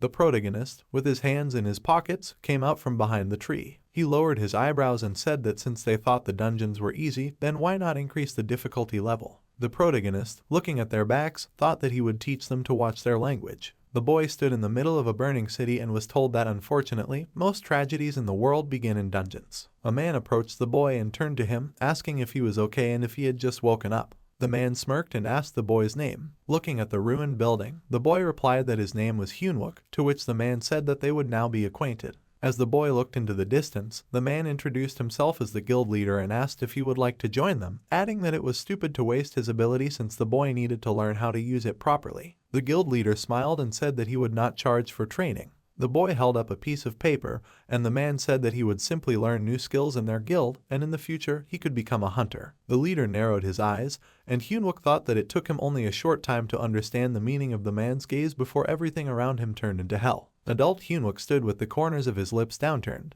As Hyunwook sat down at his desk, Hui remembered that the boy was captured by monsters while saving Sonyeon. While the protagonist was thinking about whether to thank the boy, Hyunwook decided to approach him. Seeing Hyunwook behind him, the protagonist exclaimed his name in surprise. Gritting his teeth, Hui said that he thought the lecture on runes was too tiring for the guy. Frowning, Hyunwook thought that instead of the stern gaze of the teacher, he saw Hui looking at him like a thing, like he was cannon fodder, after which Hyunwook felt very disgusted. The defeated pixies appeared. Hyun said that the pixies were getting smaller, to which Hyunwook, gritting his teeth, replied that it was because they were approaching the core. The guy continued that the faster they finished, the faster they would leave here, because the dungeon was not that difficult, so that person could come up with any excuse to take off their glasses, to which Hanun, wiping her face with a rag, said that she thought he was definitely capable of such a thing.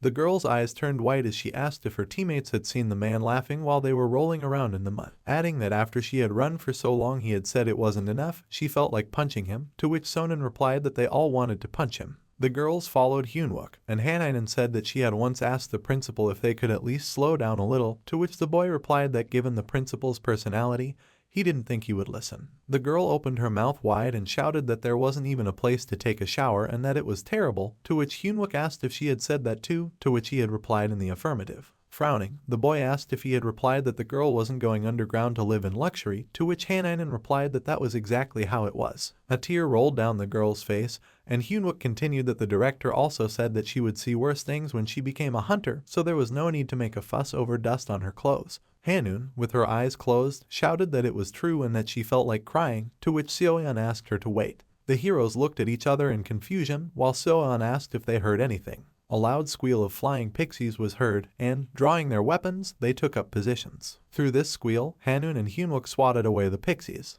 Hyun closed her eyes when one of the monsters attacked her. With his mouth wide open, Hyunwook shouted at the heroes to protect Hyun. Gritting his teeth, the boy thought about why everything happened so suddenly and asked himself how they would get out, destroy the core of the dungeon or wait for the monsters to leave on their own. Remembering the smirk of the guild leader, the boy thought that in his place, he would have made someone the main target of Pixie, the bait, and continued clearing.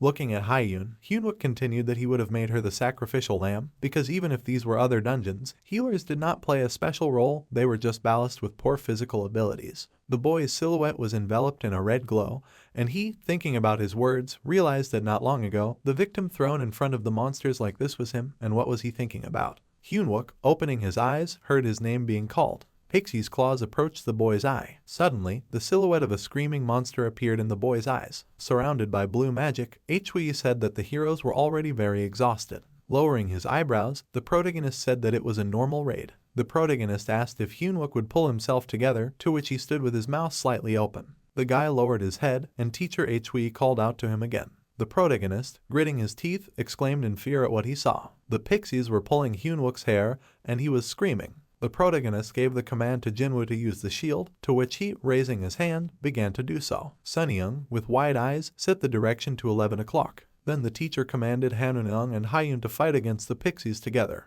Hansung, putting his hand forward, set the direction to 8 o'clock. And Seoeon, closing her eyes, heard the command to prepare a shield. After the countdown, Jinwoo formed a shield around himself, and Hui gave the order to take positions again. The protagonist's lips turned down, wondering if he had gone too far, since he had simply lit a fire at the back of the dungeon to scare the students a little. The plants appeared, and Hui kept thinking that he hadn't done it because the students were annoying him, but because it was a basic method written in the tutorial that the management had sent out. And if he had known that the students wouldn't be able to handle it, he wouldn't have done anything, even though they were fighting well even now, having taken their positions. The protagonist thought that there was no need to fight everyone, he just needed to hold out until the pixies ran away and deal with the dungeon break-in. And turning towards Hyunwook, he added that something that collapsed like that must have been because of that guy. As he imagined the heroes walking among the trees, teacher Hui understood that from the moment they entered the dungeon, Hyunwook had been giving the orders and the others had been following his example because even during normal training, this guy was the leader. The final swing of the sword was heard, and standing under the dome, the protagonist continued that although the leader's abilities affected the success of the party, it was impossible to depend on the leader for everything.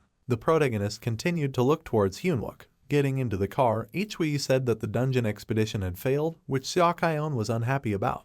Hyun looked at the upset Hyunwook, and the teacher continued that the dungeon had been destroyed and asked if the inspectors had said anything about the success of the raid. A stream of cars appeared on the road, and the director replied that he would tell about it later. Hui glanced at the students and said that the results of the evaluation would be announced tomorrow. The students sat with their eyes closed, and the teacher said that he was curious about how important the grades were. The protagonist told everyone to disperse, and the students walked towards the doors of the building. Principal Seokyeon, teacher Hui, Yimin, and Hyunwook remained in the car. Turning to the student, the protagonist asked if he would go, to which he remained silent.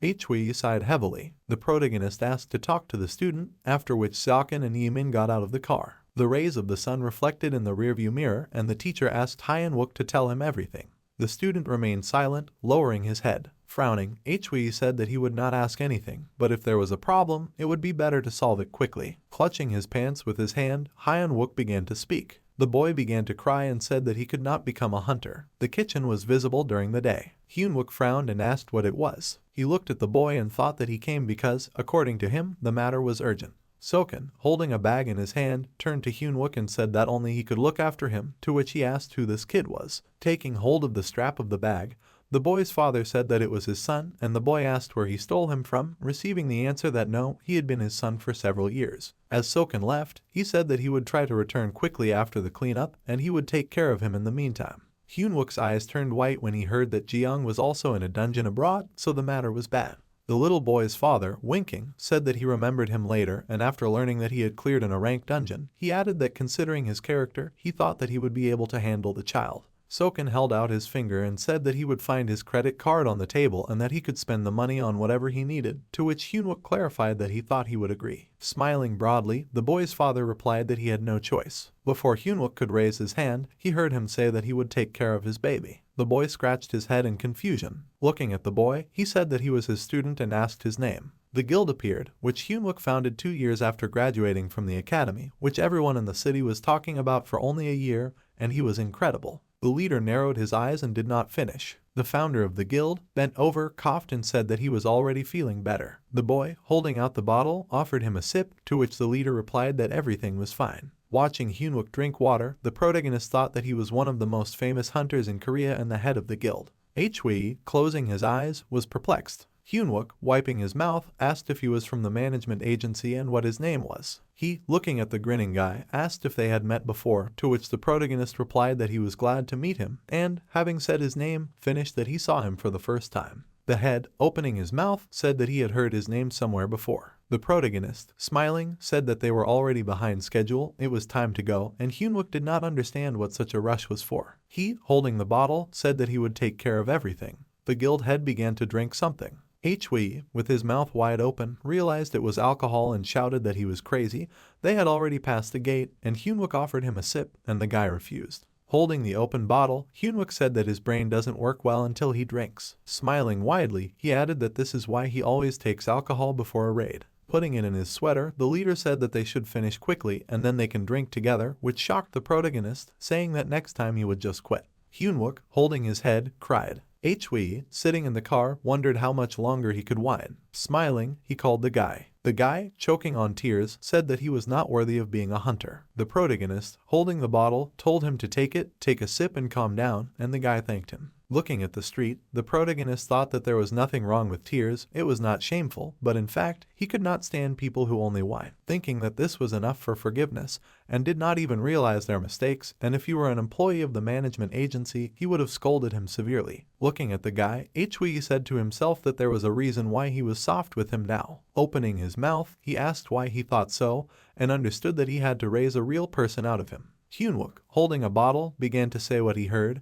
to which the protagonist interrupted, asking that he was from a guild. The guy, closing his eyes, said that from his lips it sounded like he was a professional. Folding his arms, Hyunwook replied that he lived for 3 years as bait and acted like that. The protagonist, looking away, imagined what he had gone through. He, sitting in the car, continued that this is a typical story about how a person at a young age is drawn into a scam plot. Looking at the boy, he added that no child should have to go through this, and Hyunwook said that he swore to become a real hunter and gather the same guys around him to form his own guild, help people and prevent bad things from happening.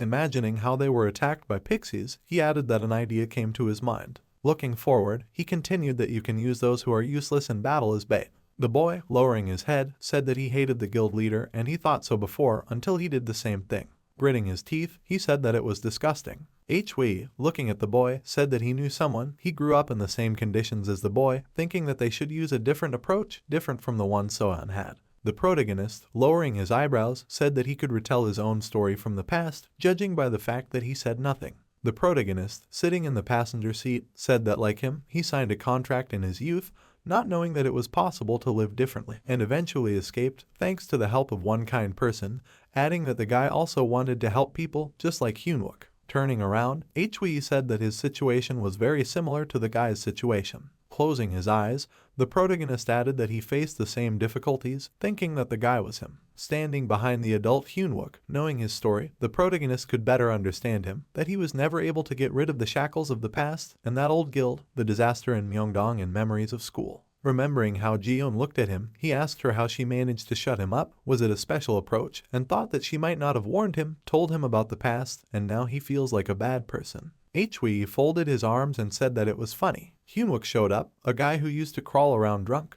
but then started donating funds every year, paid compensation to the victims' families on behalf of the guild, and even became the head of eradicating illegal activities in the dungeons. The protagonist, clenching his jaw, remembered that Hyunwook got stabbed in the past because he covered for those who embezzled funds from the guild and said that he moved on with his life. Student Hyunwook, looking at the protagonist, asked for what purpose, to which he answered, to help children who went through the same difficulties as him. Hui, holding the tablet, remembered that he once asked why he didn't give up and asked the guild leader if he understood that he wouldn't get any reward since there were other people who could take care of him just as well, receiving the answer that the question was rude. Holding the bottle in front of him, the adult Hyunwook said that his father asked the same thing. Opening his mouth, he added that it didn't matter, asking if this was why he stayed up all night, which the protagonist didn't say. Narrowing his eyes, the leader clarified if he was curious, or if he was so curious that he wanted to crawl out of his skin, which made Hui angry. Holding the bottle, Hyunwook thought that he would have to answer anyway. Putting his hand in his pocket, he said that he was a man of high moral principles, and could do terrible things if he wanted to achieve something, and the protagonist didn't understand why. The guild leader, lowering his eyebrows, answered that he didn't want to hit the bottom. The protagonist, looking at Hyunwook, thought that he had to prove that he was above this, and why shouldn't he do the same? Squinting his eyes, Hui said that this was his life, and it was up to him to decide what to do. The guy's pupils turned white when he heard that he knew that his previous guild leader was already behind bars. Bending down, he replied that he didn't know, and the protagonist added that it was probably sad. Looking at the serious guy, Hui wanted him to show everything that he could achieve success without resorting to such nasty methods. A cafe was visible, and someone said that this is how it was. Soken chewed on the chicken and turned to Hui and said that he was very surprised when the teacher considered the cleanup a failure,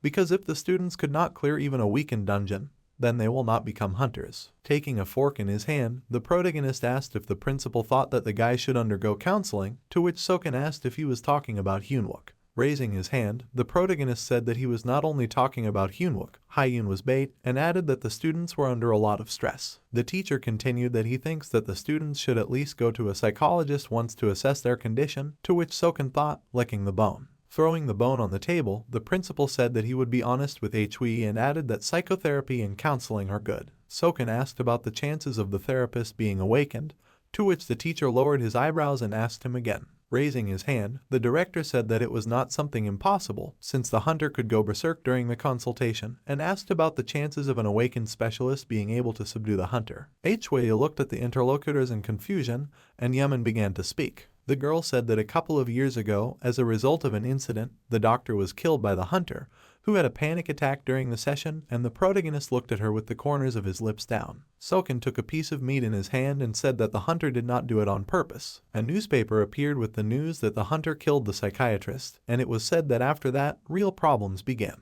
Holding his head, Hui asked if the doctors had refused treatment, to which Yemen replied that they wanted measures to be taken to ensure their safety. A device on the protagonist's leg appeared, and Yemen said that, for example, the mana control bracelet that the interlocutor was currently wearing, to which he said that he believed that the hunters had refused. Taking a mug in her hand, the girl explained that currently, consultations can only be obtained by phone, and added that the patient will not even be able to see the doctor's face because there have been cases where hunters have tracked down their specialists.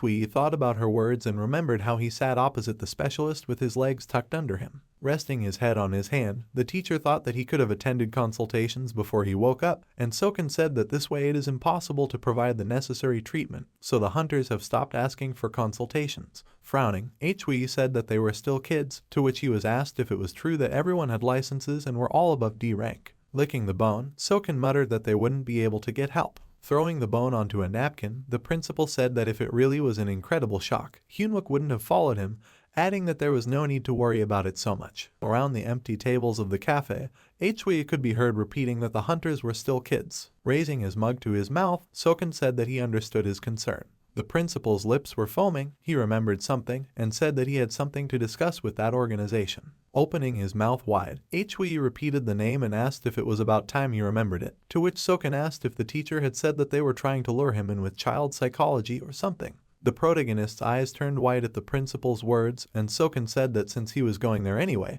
Hui should try to get some important information for himself. Smiling widely, the principal said that maybe Hui could become a teacher psychologist in the future, to which the protagonist replied that he didn't think that was a good idea, although the school was currently short-staffed, but not that short-staffed. Pointing a finger at the interlocutor, Soken said that he did a good job with Hyunwook, so he would be perfect for the role, and Hui guessed that this meant that the salary would be higher. The principal, pretending not to hear this, asked if the teacher wanted some more beer. Raising his hand high, Soken yelled at the waiter to bring them more drinks. It got dark outside. The next day, many cars drove past the building. Hui came out of the building and wished him a good day. Taking the phone in his hand, the protagonist thought about the principal's words and how if it really was an incredible shock, Hyunwook would not have followed him. Trees appeared against the night sky, and it was said that once the hunters cross the gate, they are cut off from the outside world and the strongest survive. An empty nest was visible on the branches. The protagonist thought about how the children will graduate from school in just a few years, and after that, they will have to solve problems on their own without anyone's help, and he cannot deny the need to go through the process of struggling and overcoming difficulties alone. Putting his hand in his pocket, Hui continued that everything has a limit.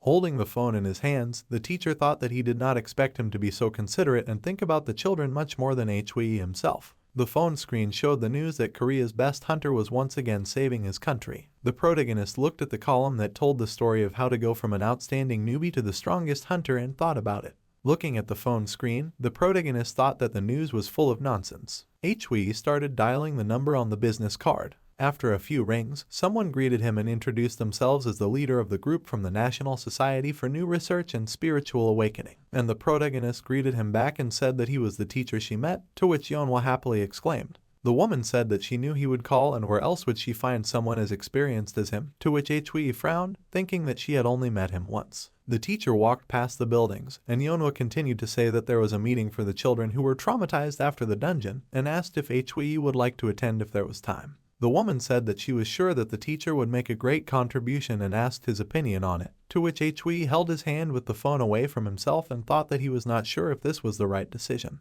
A car pulled up to the parking lot and a question was heard asking Hui if he was sure that he was okay with this appearance. Sitting in the car, the protagonist asked what Yimin was talking about, to which she replied that maybe they should have brought their Amy along to cheer them up, to which Hui asked the girl again. Imagining a yellow car, Yimin replied that it was her favorite car, to which Hui remained silent. Closing his eyes, the protagonist asked what good would come from attracting attention, to which the girl asked a counter question about whether Hui had used his communication with Hong for his own purposes. Smiling, Yimin said that the teacher could have let them know that he was close to the Supreme Mage, to which the interlocutor replied that his connections with the director were enough for him. The protagonist got out of the car, slamming the door, to which Yimin indignantly asked if this was his gratitude for giving him a ride. Smiling widely, the girl wished the protagonist good luck. Hui entered the building. He was greeted by an employee who asked if he had come to the lecture. Thinking that the employee had a familiar face, the protagonist nodded and the guy asked if he could find out his name. The protagonist said his name and the employee began to look for it on the list. The guy took out stickers from his pocket and said that the group leader invited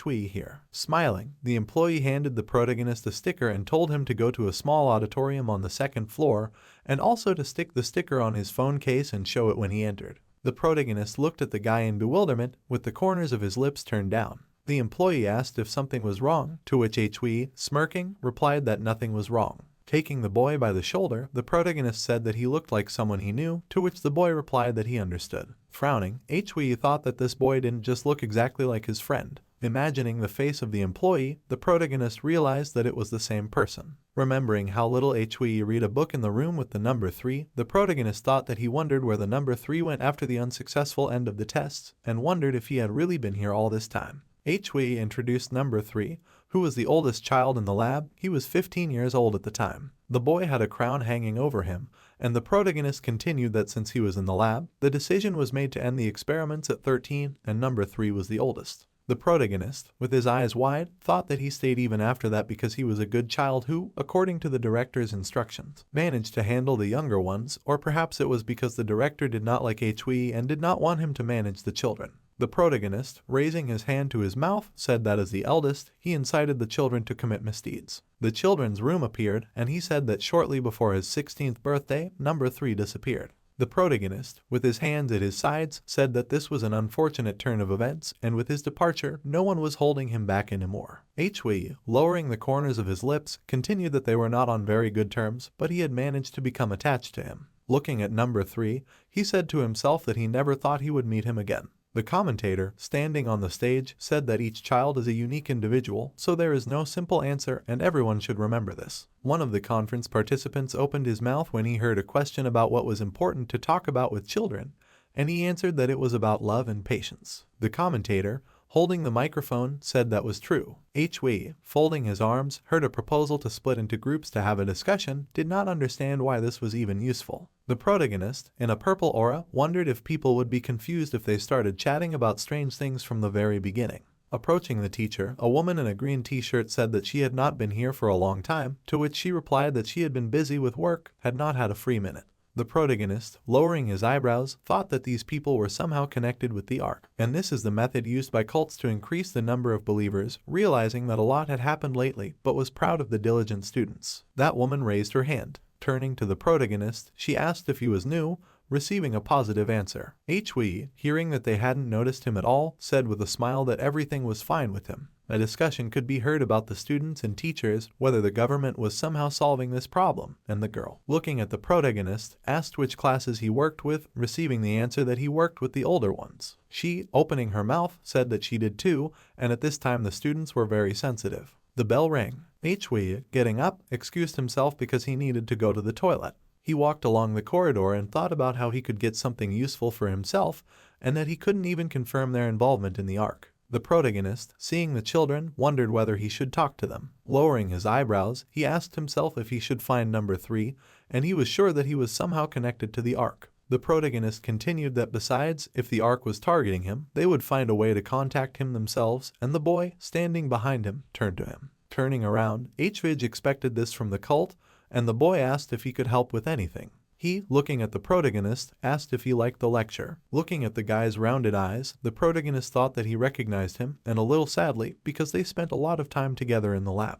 H-Vig, imagining himself as a little boy, said that if he knew that his adult version was traveling in time, he himself would go to the Ark and beg for his life. The protagonist, standing next to the guy, asked if he was a volunteer, to which he replied that he was working off his hours. Opening his mouth, he said that this was not the only reason. The boy, hearing the question why, was confused. Standing in place, he said that he also suffered because of the dungeon. The boy closed his eyes and continued that this is why he wanted to help children who had gone through the same thing he had. Smiling sweetly, H-Wee said that it was sweet of him, thinking that was what he was getting at, which made the boy very embarrassed. The protagonist, with his mouth open, said that he was responsible for students with the same experience as him, and the boy asked if they were like him. Lowering his eyebrows, the protagonist replied that they were, and that the guys were completely normal on the outside, but inside they were in a real storm. H-Wee looked at his interlocutor thoughtfully. Scratching the back of his head, he apologized for what he had said, and the boy said that it was not worth it. He was not against discussing it. Lowering his head, he said that at first he was disgusted to think about his experience, but now he speaks freely on this topic because he helps other children. The protagonist grinned and thought that he had good acting skills and replied that he hoped that his students would become as strong as him, to which the boy replied that it took a long time. Looking at his watch, the protagonist said that he should not rush. Straightening his jacket, he continued that it was time for him to go, and it was probably hard for the guy to talk about this topic, but he thanked him. Writing something down in a notebook, the protagonist clarified whether it was useful for him. Watching as H-Wee tore off a piece of paper, the guy replied that he was grateful for this too. Having given the sheet to the interlocutor, the protagonist said that if he needed help, then let him ask, and he was not an important bigwig, but he was still considered a hunter. The guy opened his mouth wide and exclaimed, having learned that he was a hunter. H-Wee smiled affirmatively and said to himself that he was literally giving himself up to be eaten by him, going into the lion's mouth, so let him take advantage of this chance. A field of wheat was visible. Soken, pouring boiling water, asked about number 3. Watching him put the kettle on, the protagonist said that they had no names,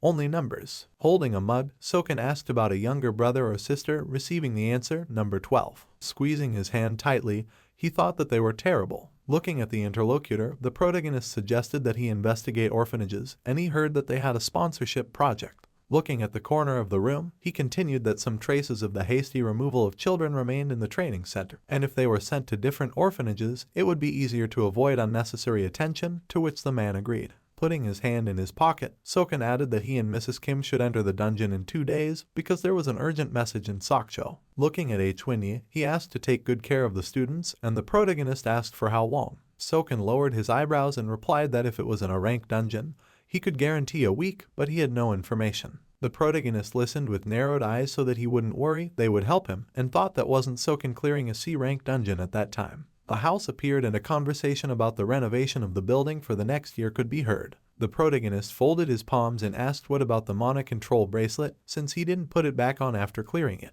Looking at H-Finge, he asked why he was asking if he wanted to use it again, having received a negative answer. The protagonist frowned and heard that he didn't need it then. Soken extended his finger and asked if it was easier to teach the guys like that, to which the protagonist sighed in disappointment.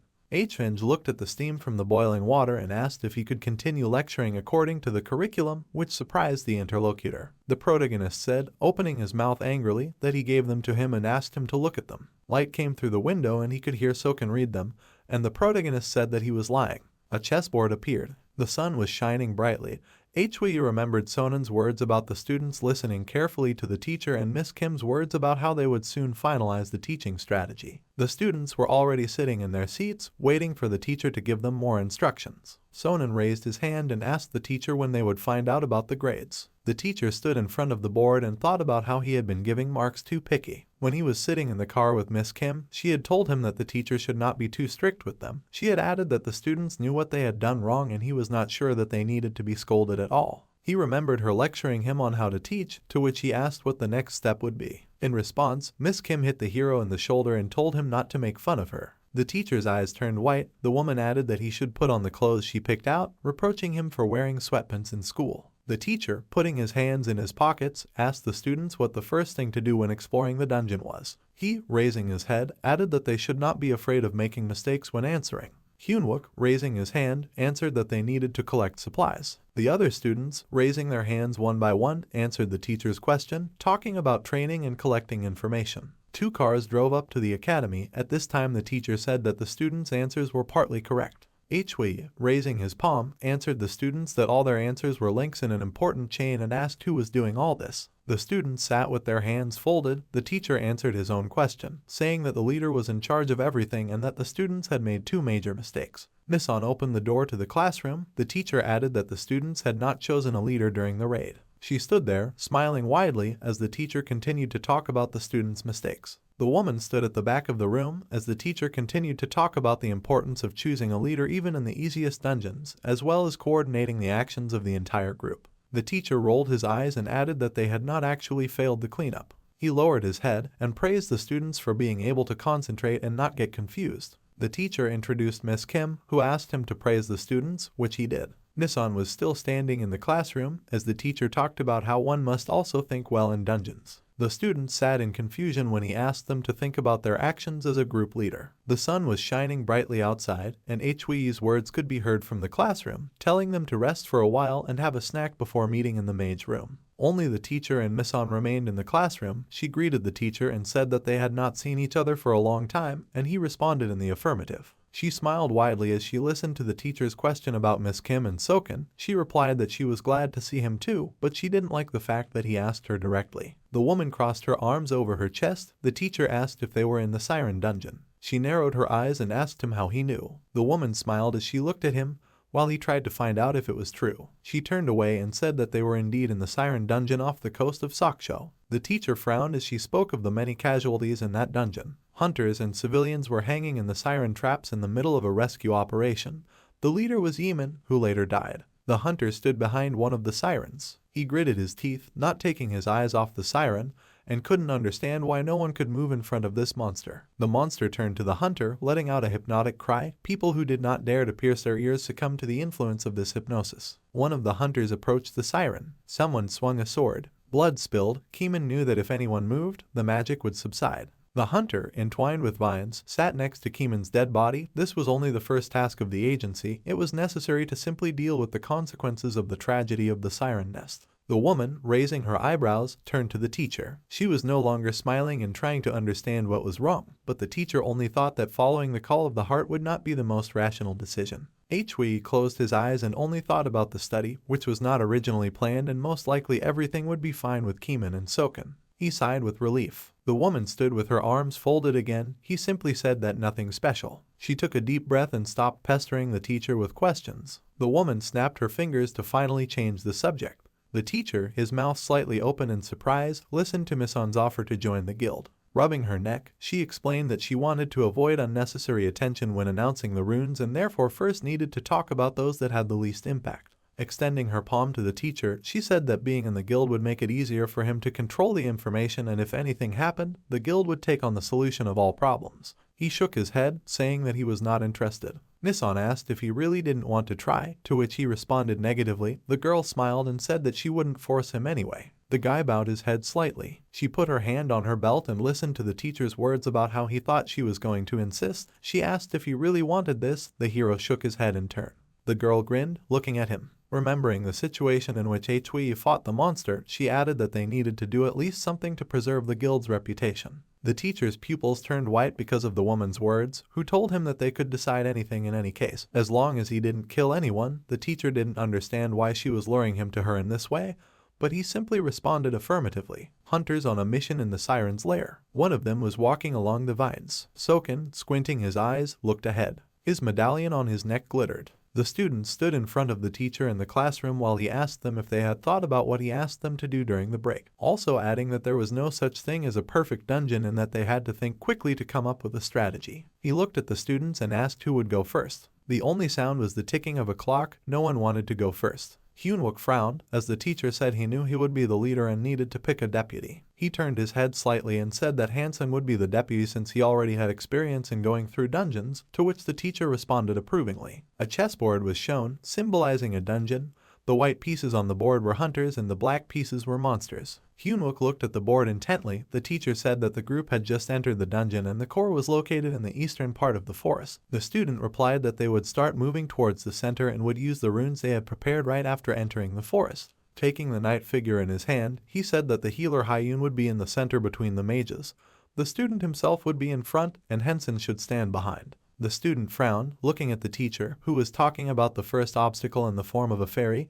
He briefly answered that the group would kill her. The teacher, slightly open-mouthed, looked at the student, asking him why he made such a decision. The student explained that most likely a lone fairy is a patrolman, who will be helped by at most one more of the same. The students watched this whole scene, listening to their leader's argument that if they quickly killed her, she would not have time to return to her main group and would not bring reinforcements. A board with figures is shown. The teacher explains that the fairy is 15 meters away from them behind the trees, and she has not yet realized that they have been noticed. The student, holding the king piece, explained that as long as the fairy showed no signs of retreating, they would move in closer, prepare their magic, attack, and kill it. The teacher closed his eyes and said that the group was getting closer to the core. The student frowned. The teacher said that the students were being attacked by a group of angry fairies. The student, holding one of the pieces, thought about their next move. Narrowing his eyes, he said that the group would focus on getting their formation right. Imagining the battlefield as chess pieces, he explained that they would make sure that the fairies did not carry them away. Then they would deal with the fairies that were flying straight at them, and that their main goal was to simply survive the attack. Sitting at the table, they looked into each other's eyes as the student said that they would only kill the fairies that were flying straight at them. The student, taking the king piece in his hand again, knocked down one of the black pieces, saying that after the fairies retreated, they would destroy the core before anything happened. The black king piece lay near the board, while the student continued to say that the purpose of their raid was to clear the dungeon and they were not interested in the fairies' further actions. The teacher looked at him, slightly raising his head. The student, looking at him, waited for what would happen next. The teacher smiled and said that everything was fine. The student leaned back in his chair, hearing the teacher's words that the raid was complete. He, still leaning back in his chair, asked about the result. The teacher, throwing his arm over the back of the chair, said that there were no results in the dungeon. The student looked at him in confusion. The other students looked questioningly at Hui when he told them that the main result was the state of the participants, namely life or death. The teacher smiled, saying that now the students would go in turns. All the students except Hansung breathed a sigh of relief as the teacher said he was next. The student sat down at the table and heard the question of who would be the replacement now. The student lowered his head and immediately replied that it would be Hyunwook, explaining that he was more experienced and skilled.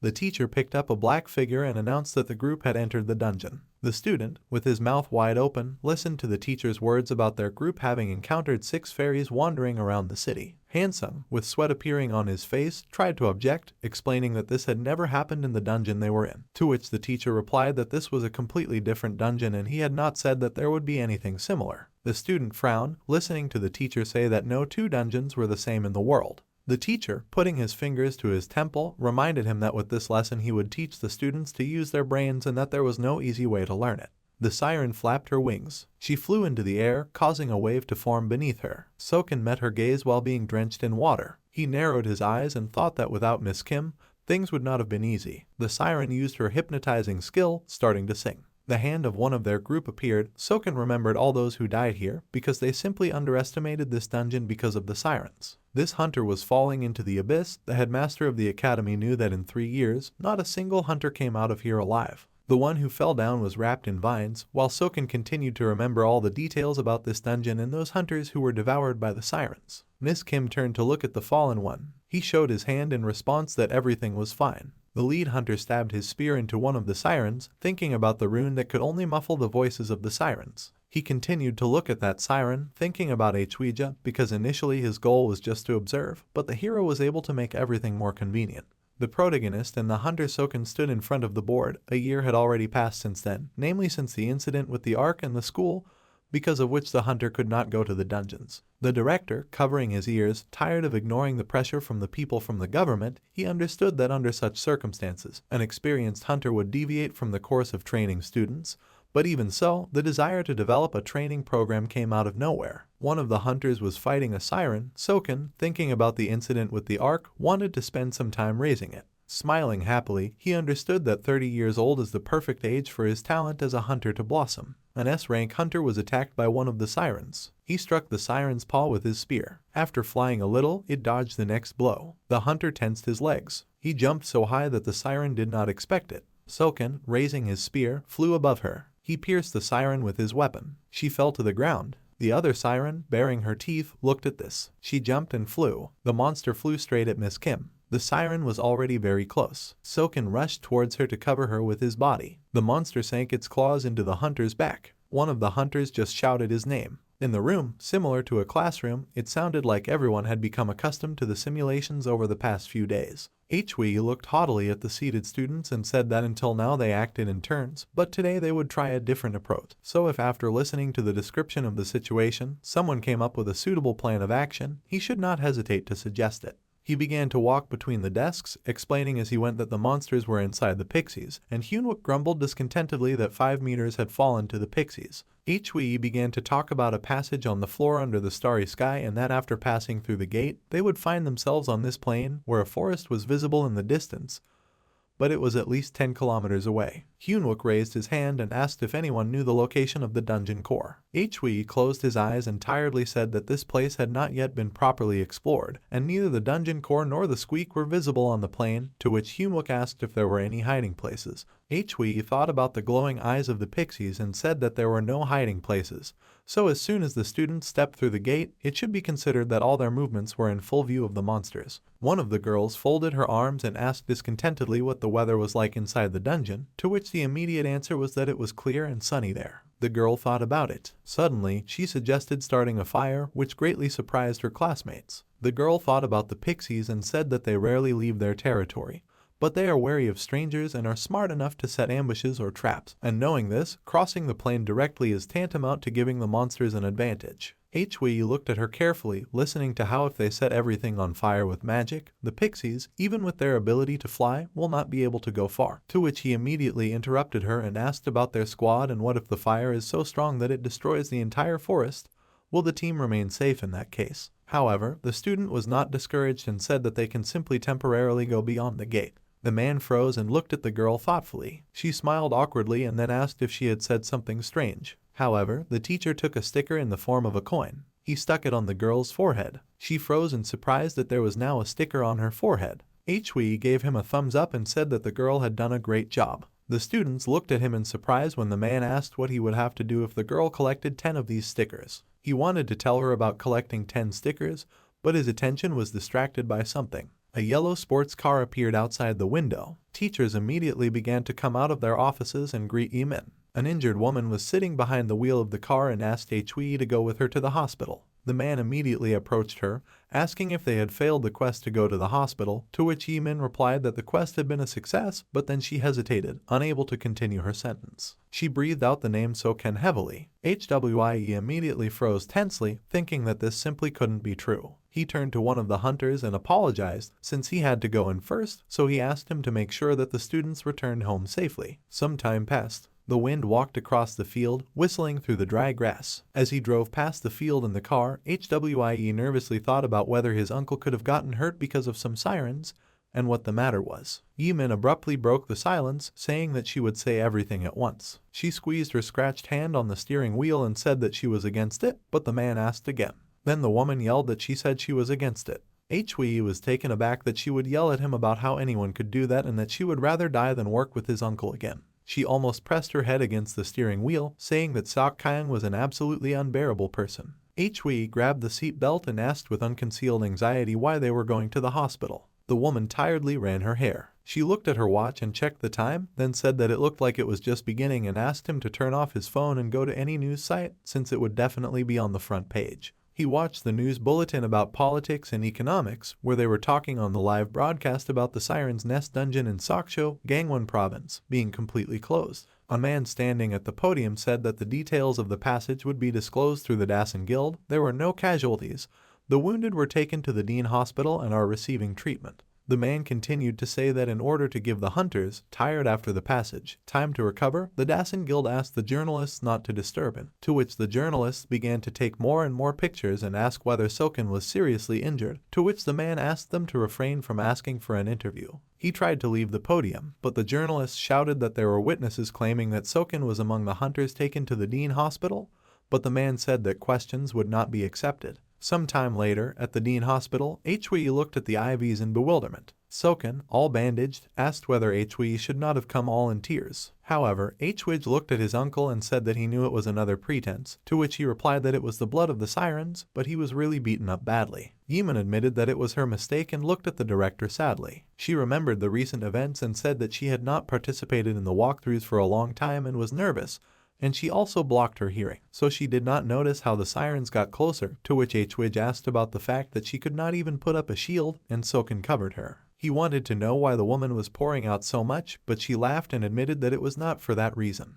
Remembered that Soken said that he was going to deceive even the guys, and he also admitted to her that it was a pretense only when they had already arrived at the hospital, and, moreover, the huntress Minson was even happy, calling it a great idea. Soken frowned and said that if he told everything in a haphazard manner and the children found out the truth, it would be even more dangerous. He smirked and admitted that he had deliberately attacked several branches, so the ark was now lying low, waiting and watching. Hui looked at his uncle intently, then asked if this meant that Soken had pretended to be injured in order to lull them into a false sense of security and monitor their actions, to which he answered in the affirmative. Kian crossed his arms and angrily asked how Soken could be so unharmed since she had definitely seen how badly Geo had been beaten up. Soken smirked and said that of course she had seen it since she was sitting in the front row, to which Kiman became even more angry and demanded that he answer normally and stop being sarcastic. Soken got angry and shouted that he had already said that he was not injured, so what else did she want from him since he could show her his belly?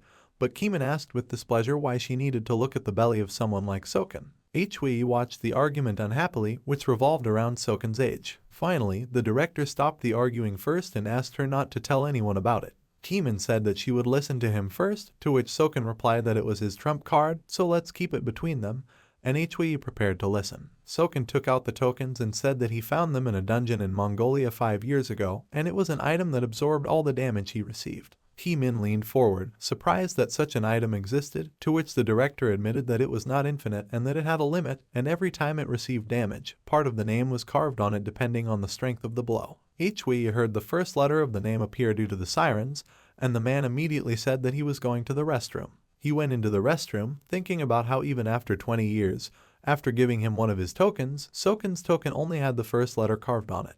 He looked at the token that remained in his possession from the past and thought about what would have happened if he had returned the token to him, had not gone on vacation, if Soken had lasted longer then, and if he had been able to live until he came to Seoul. The man clutched the token and cursed, because these 3 clearly engraved characters were the only proof that his uncle had ever existed. He swallowed nervously. He continued to curse, thinking about how they were the ones that made him realize with particular acuteness that his father was dead. A drop of water splashed loudly on the sink when Hui thought that if he had known this would happen, he would have called him father, because now he no longer understood why he had treasured the word so much, why he had clung to it so much, because in the end he had never said it. Hui, talking on the phone, heard himself called Ying-hoon and answered that it wasn't him. He, sitting on the couch, listened to how if he didn't repay the debt by the end of the month, he was finished, and repeated that it wasn't him. The stranger on the phone continued to get angry, and the protagonist, taking the phone away, rudely denied, and he clarified that he was also being rude to him. The protagonist, putting his hand in his pocket, was perplexed. He pointed his finger at this number. The protagonist began to call. Miss Kim, looking out from behind the table, asked why he wasn't picking up.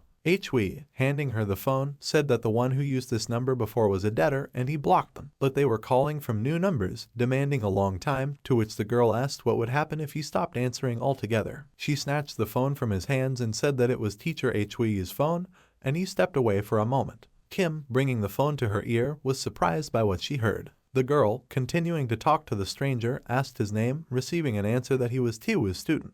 The ceiling appeared and it was heard that the teacher would be back soon, and she would tell him to call back immediately. The protagonist, opening his mouth wide, asked why she hung up. Miss Kim, wide-eyed, asked if this was the same one from the arc, to which the protagonist replied that it was number 3. The girl, handing him the phone, said that usually in such matters the one who needs it most should cling to it himself. Hui, lowering his eyebrows, asked if Teacher Hong's pretense worked. Looking at the dark room, Kim answered that it had also had too much of an effect on their children, and what should they do about it now? The protagonist, closing his eyes, said that it was already the concern of Teacher Hong. The protagonist, taking the phone, heard how he was addressed and said that he heard how student Tiwu called, having received a positive answer. The guy, pressing his hands, continued that he knew that it was impolite, but in his head there was only him, the teacher. Hui, hearing that he had awakened, widened his eyes in surprise. Continuing to hold the phone, the protagonist was told that he had awakened, but now everything he picked up breaks, and even his younger brothers suffered, which made the protagonist wonder if the third had awakened before. Tiwu said that he did not know what to do with it, and then Hui, squinting his eyes, remembered that after the third left the lab, there was no news about him, but he knew that he was an unsuccessful experiment, and only himself, only half of him, could be called successful. The protagonist, standing next to Miss Kim, asked where he was now. He would come as soon as he could, receiving the answer that he would then send him the address by message.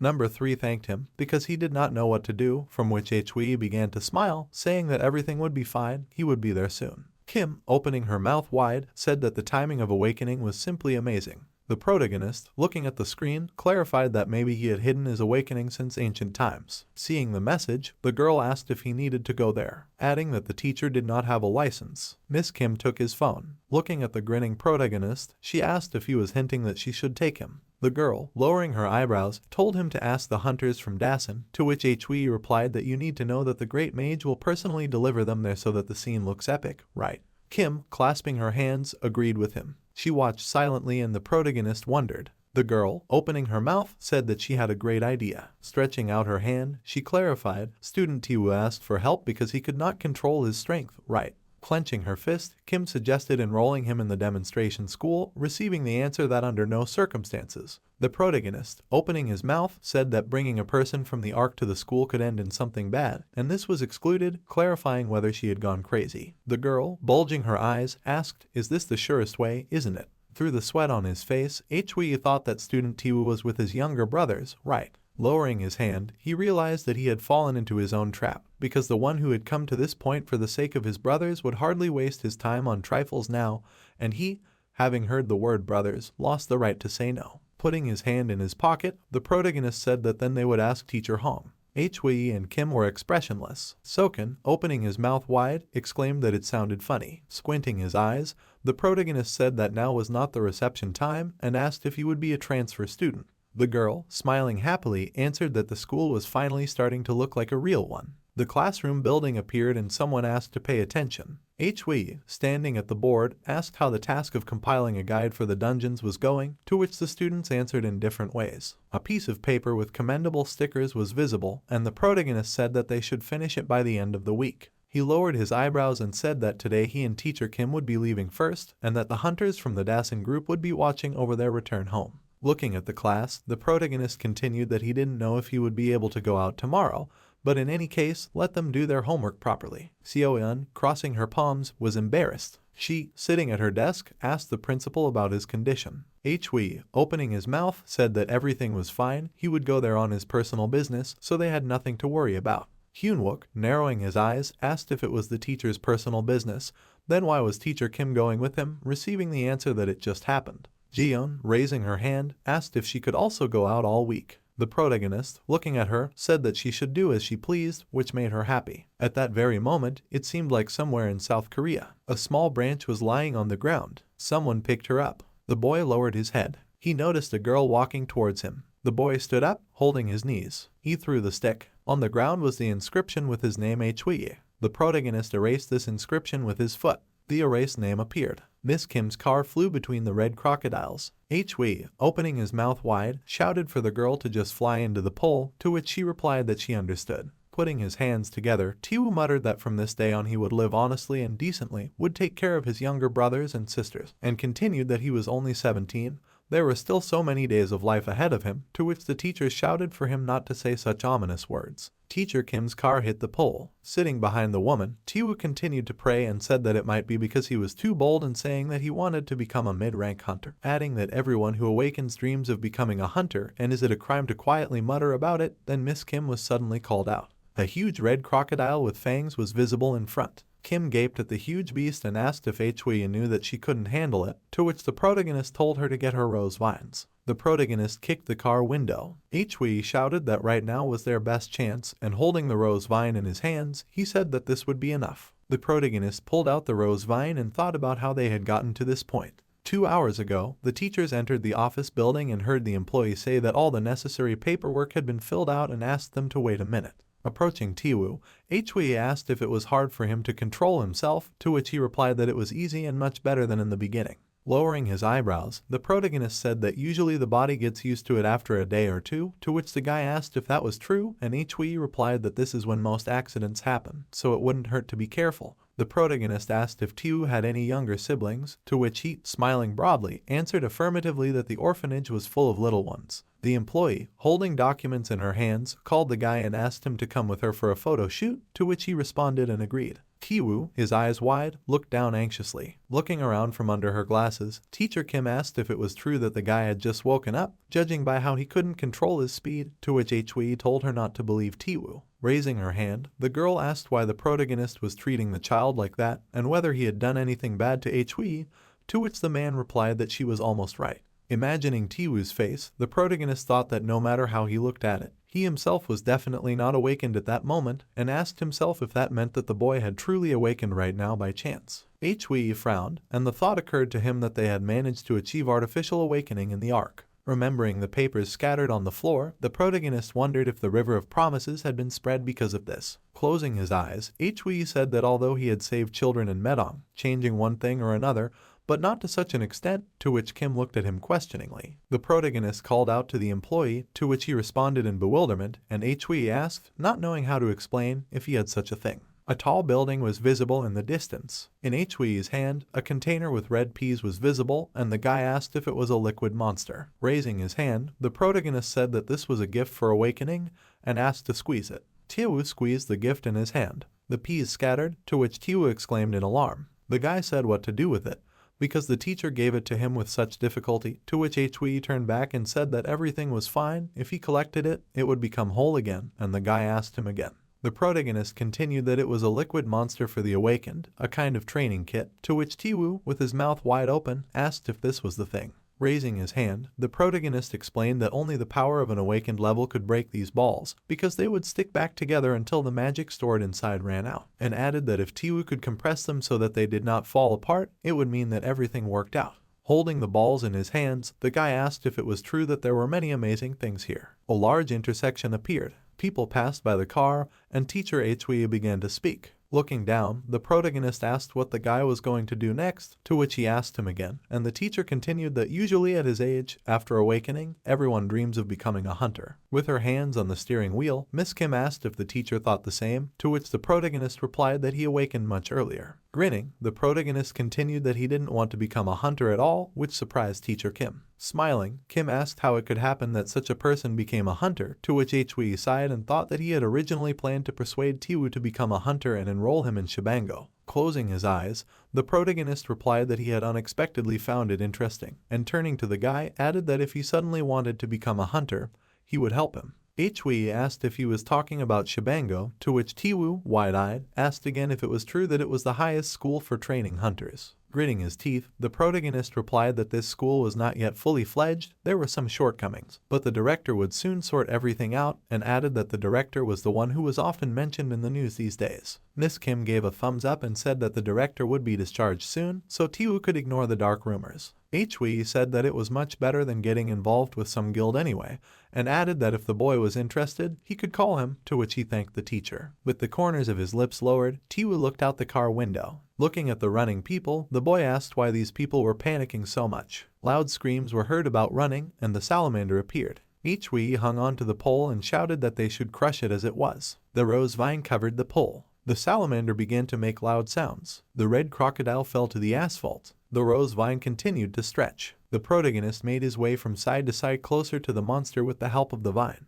The protagonist covered the monster's mouth with it. The monster screamed fiercely. The vine wrapped around the salamander's neck. Hui frowned and pulled the vine with all his might. When the protagonist sat on the neck, the monster shook its head. Miss Kim tried to move the car away from the salamander's blow. The frightened Tiwoo said that from now on he would really live an honest and virtuous life, and Teacher Kim, with her mouth wide open, asked if it worked. The heroes squealed in fear when they saw the silhouette near the windshield. The girl exclaimed the teacher's name, to which he, climbing into the car, asked if it was worth such a fright. The protagonist, lowering his eyebrows, said that the big beast was unconscious, and the small ones would not be able to get through because the path was blocked, to which Miss Kim said that they were lucky, and that was impressive. The protagonist asked student Tiwoo which way to go to get to the orphanage, to which the student, with his mouth wide open, said that he should turn right first, then left. The street of the city after the monster attack appeared, and teacher Hui thought about why there were no evacuation announcements or signals in such an emergency, and added that it was too strange for everything to be resolved with just an emergency message.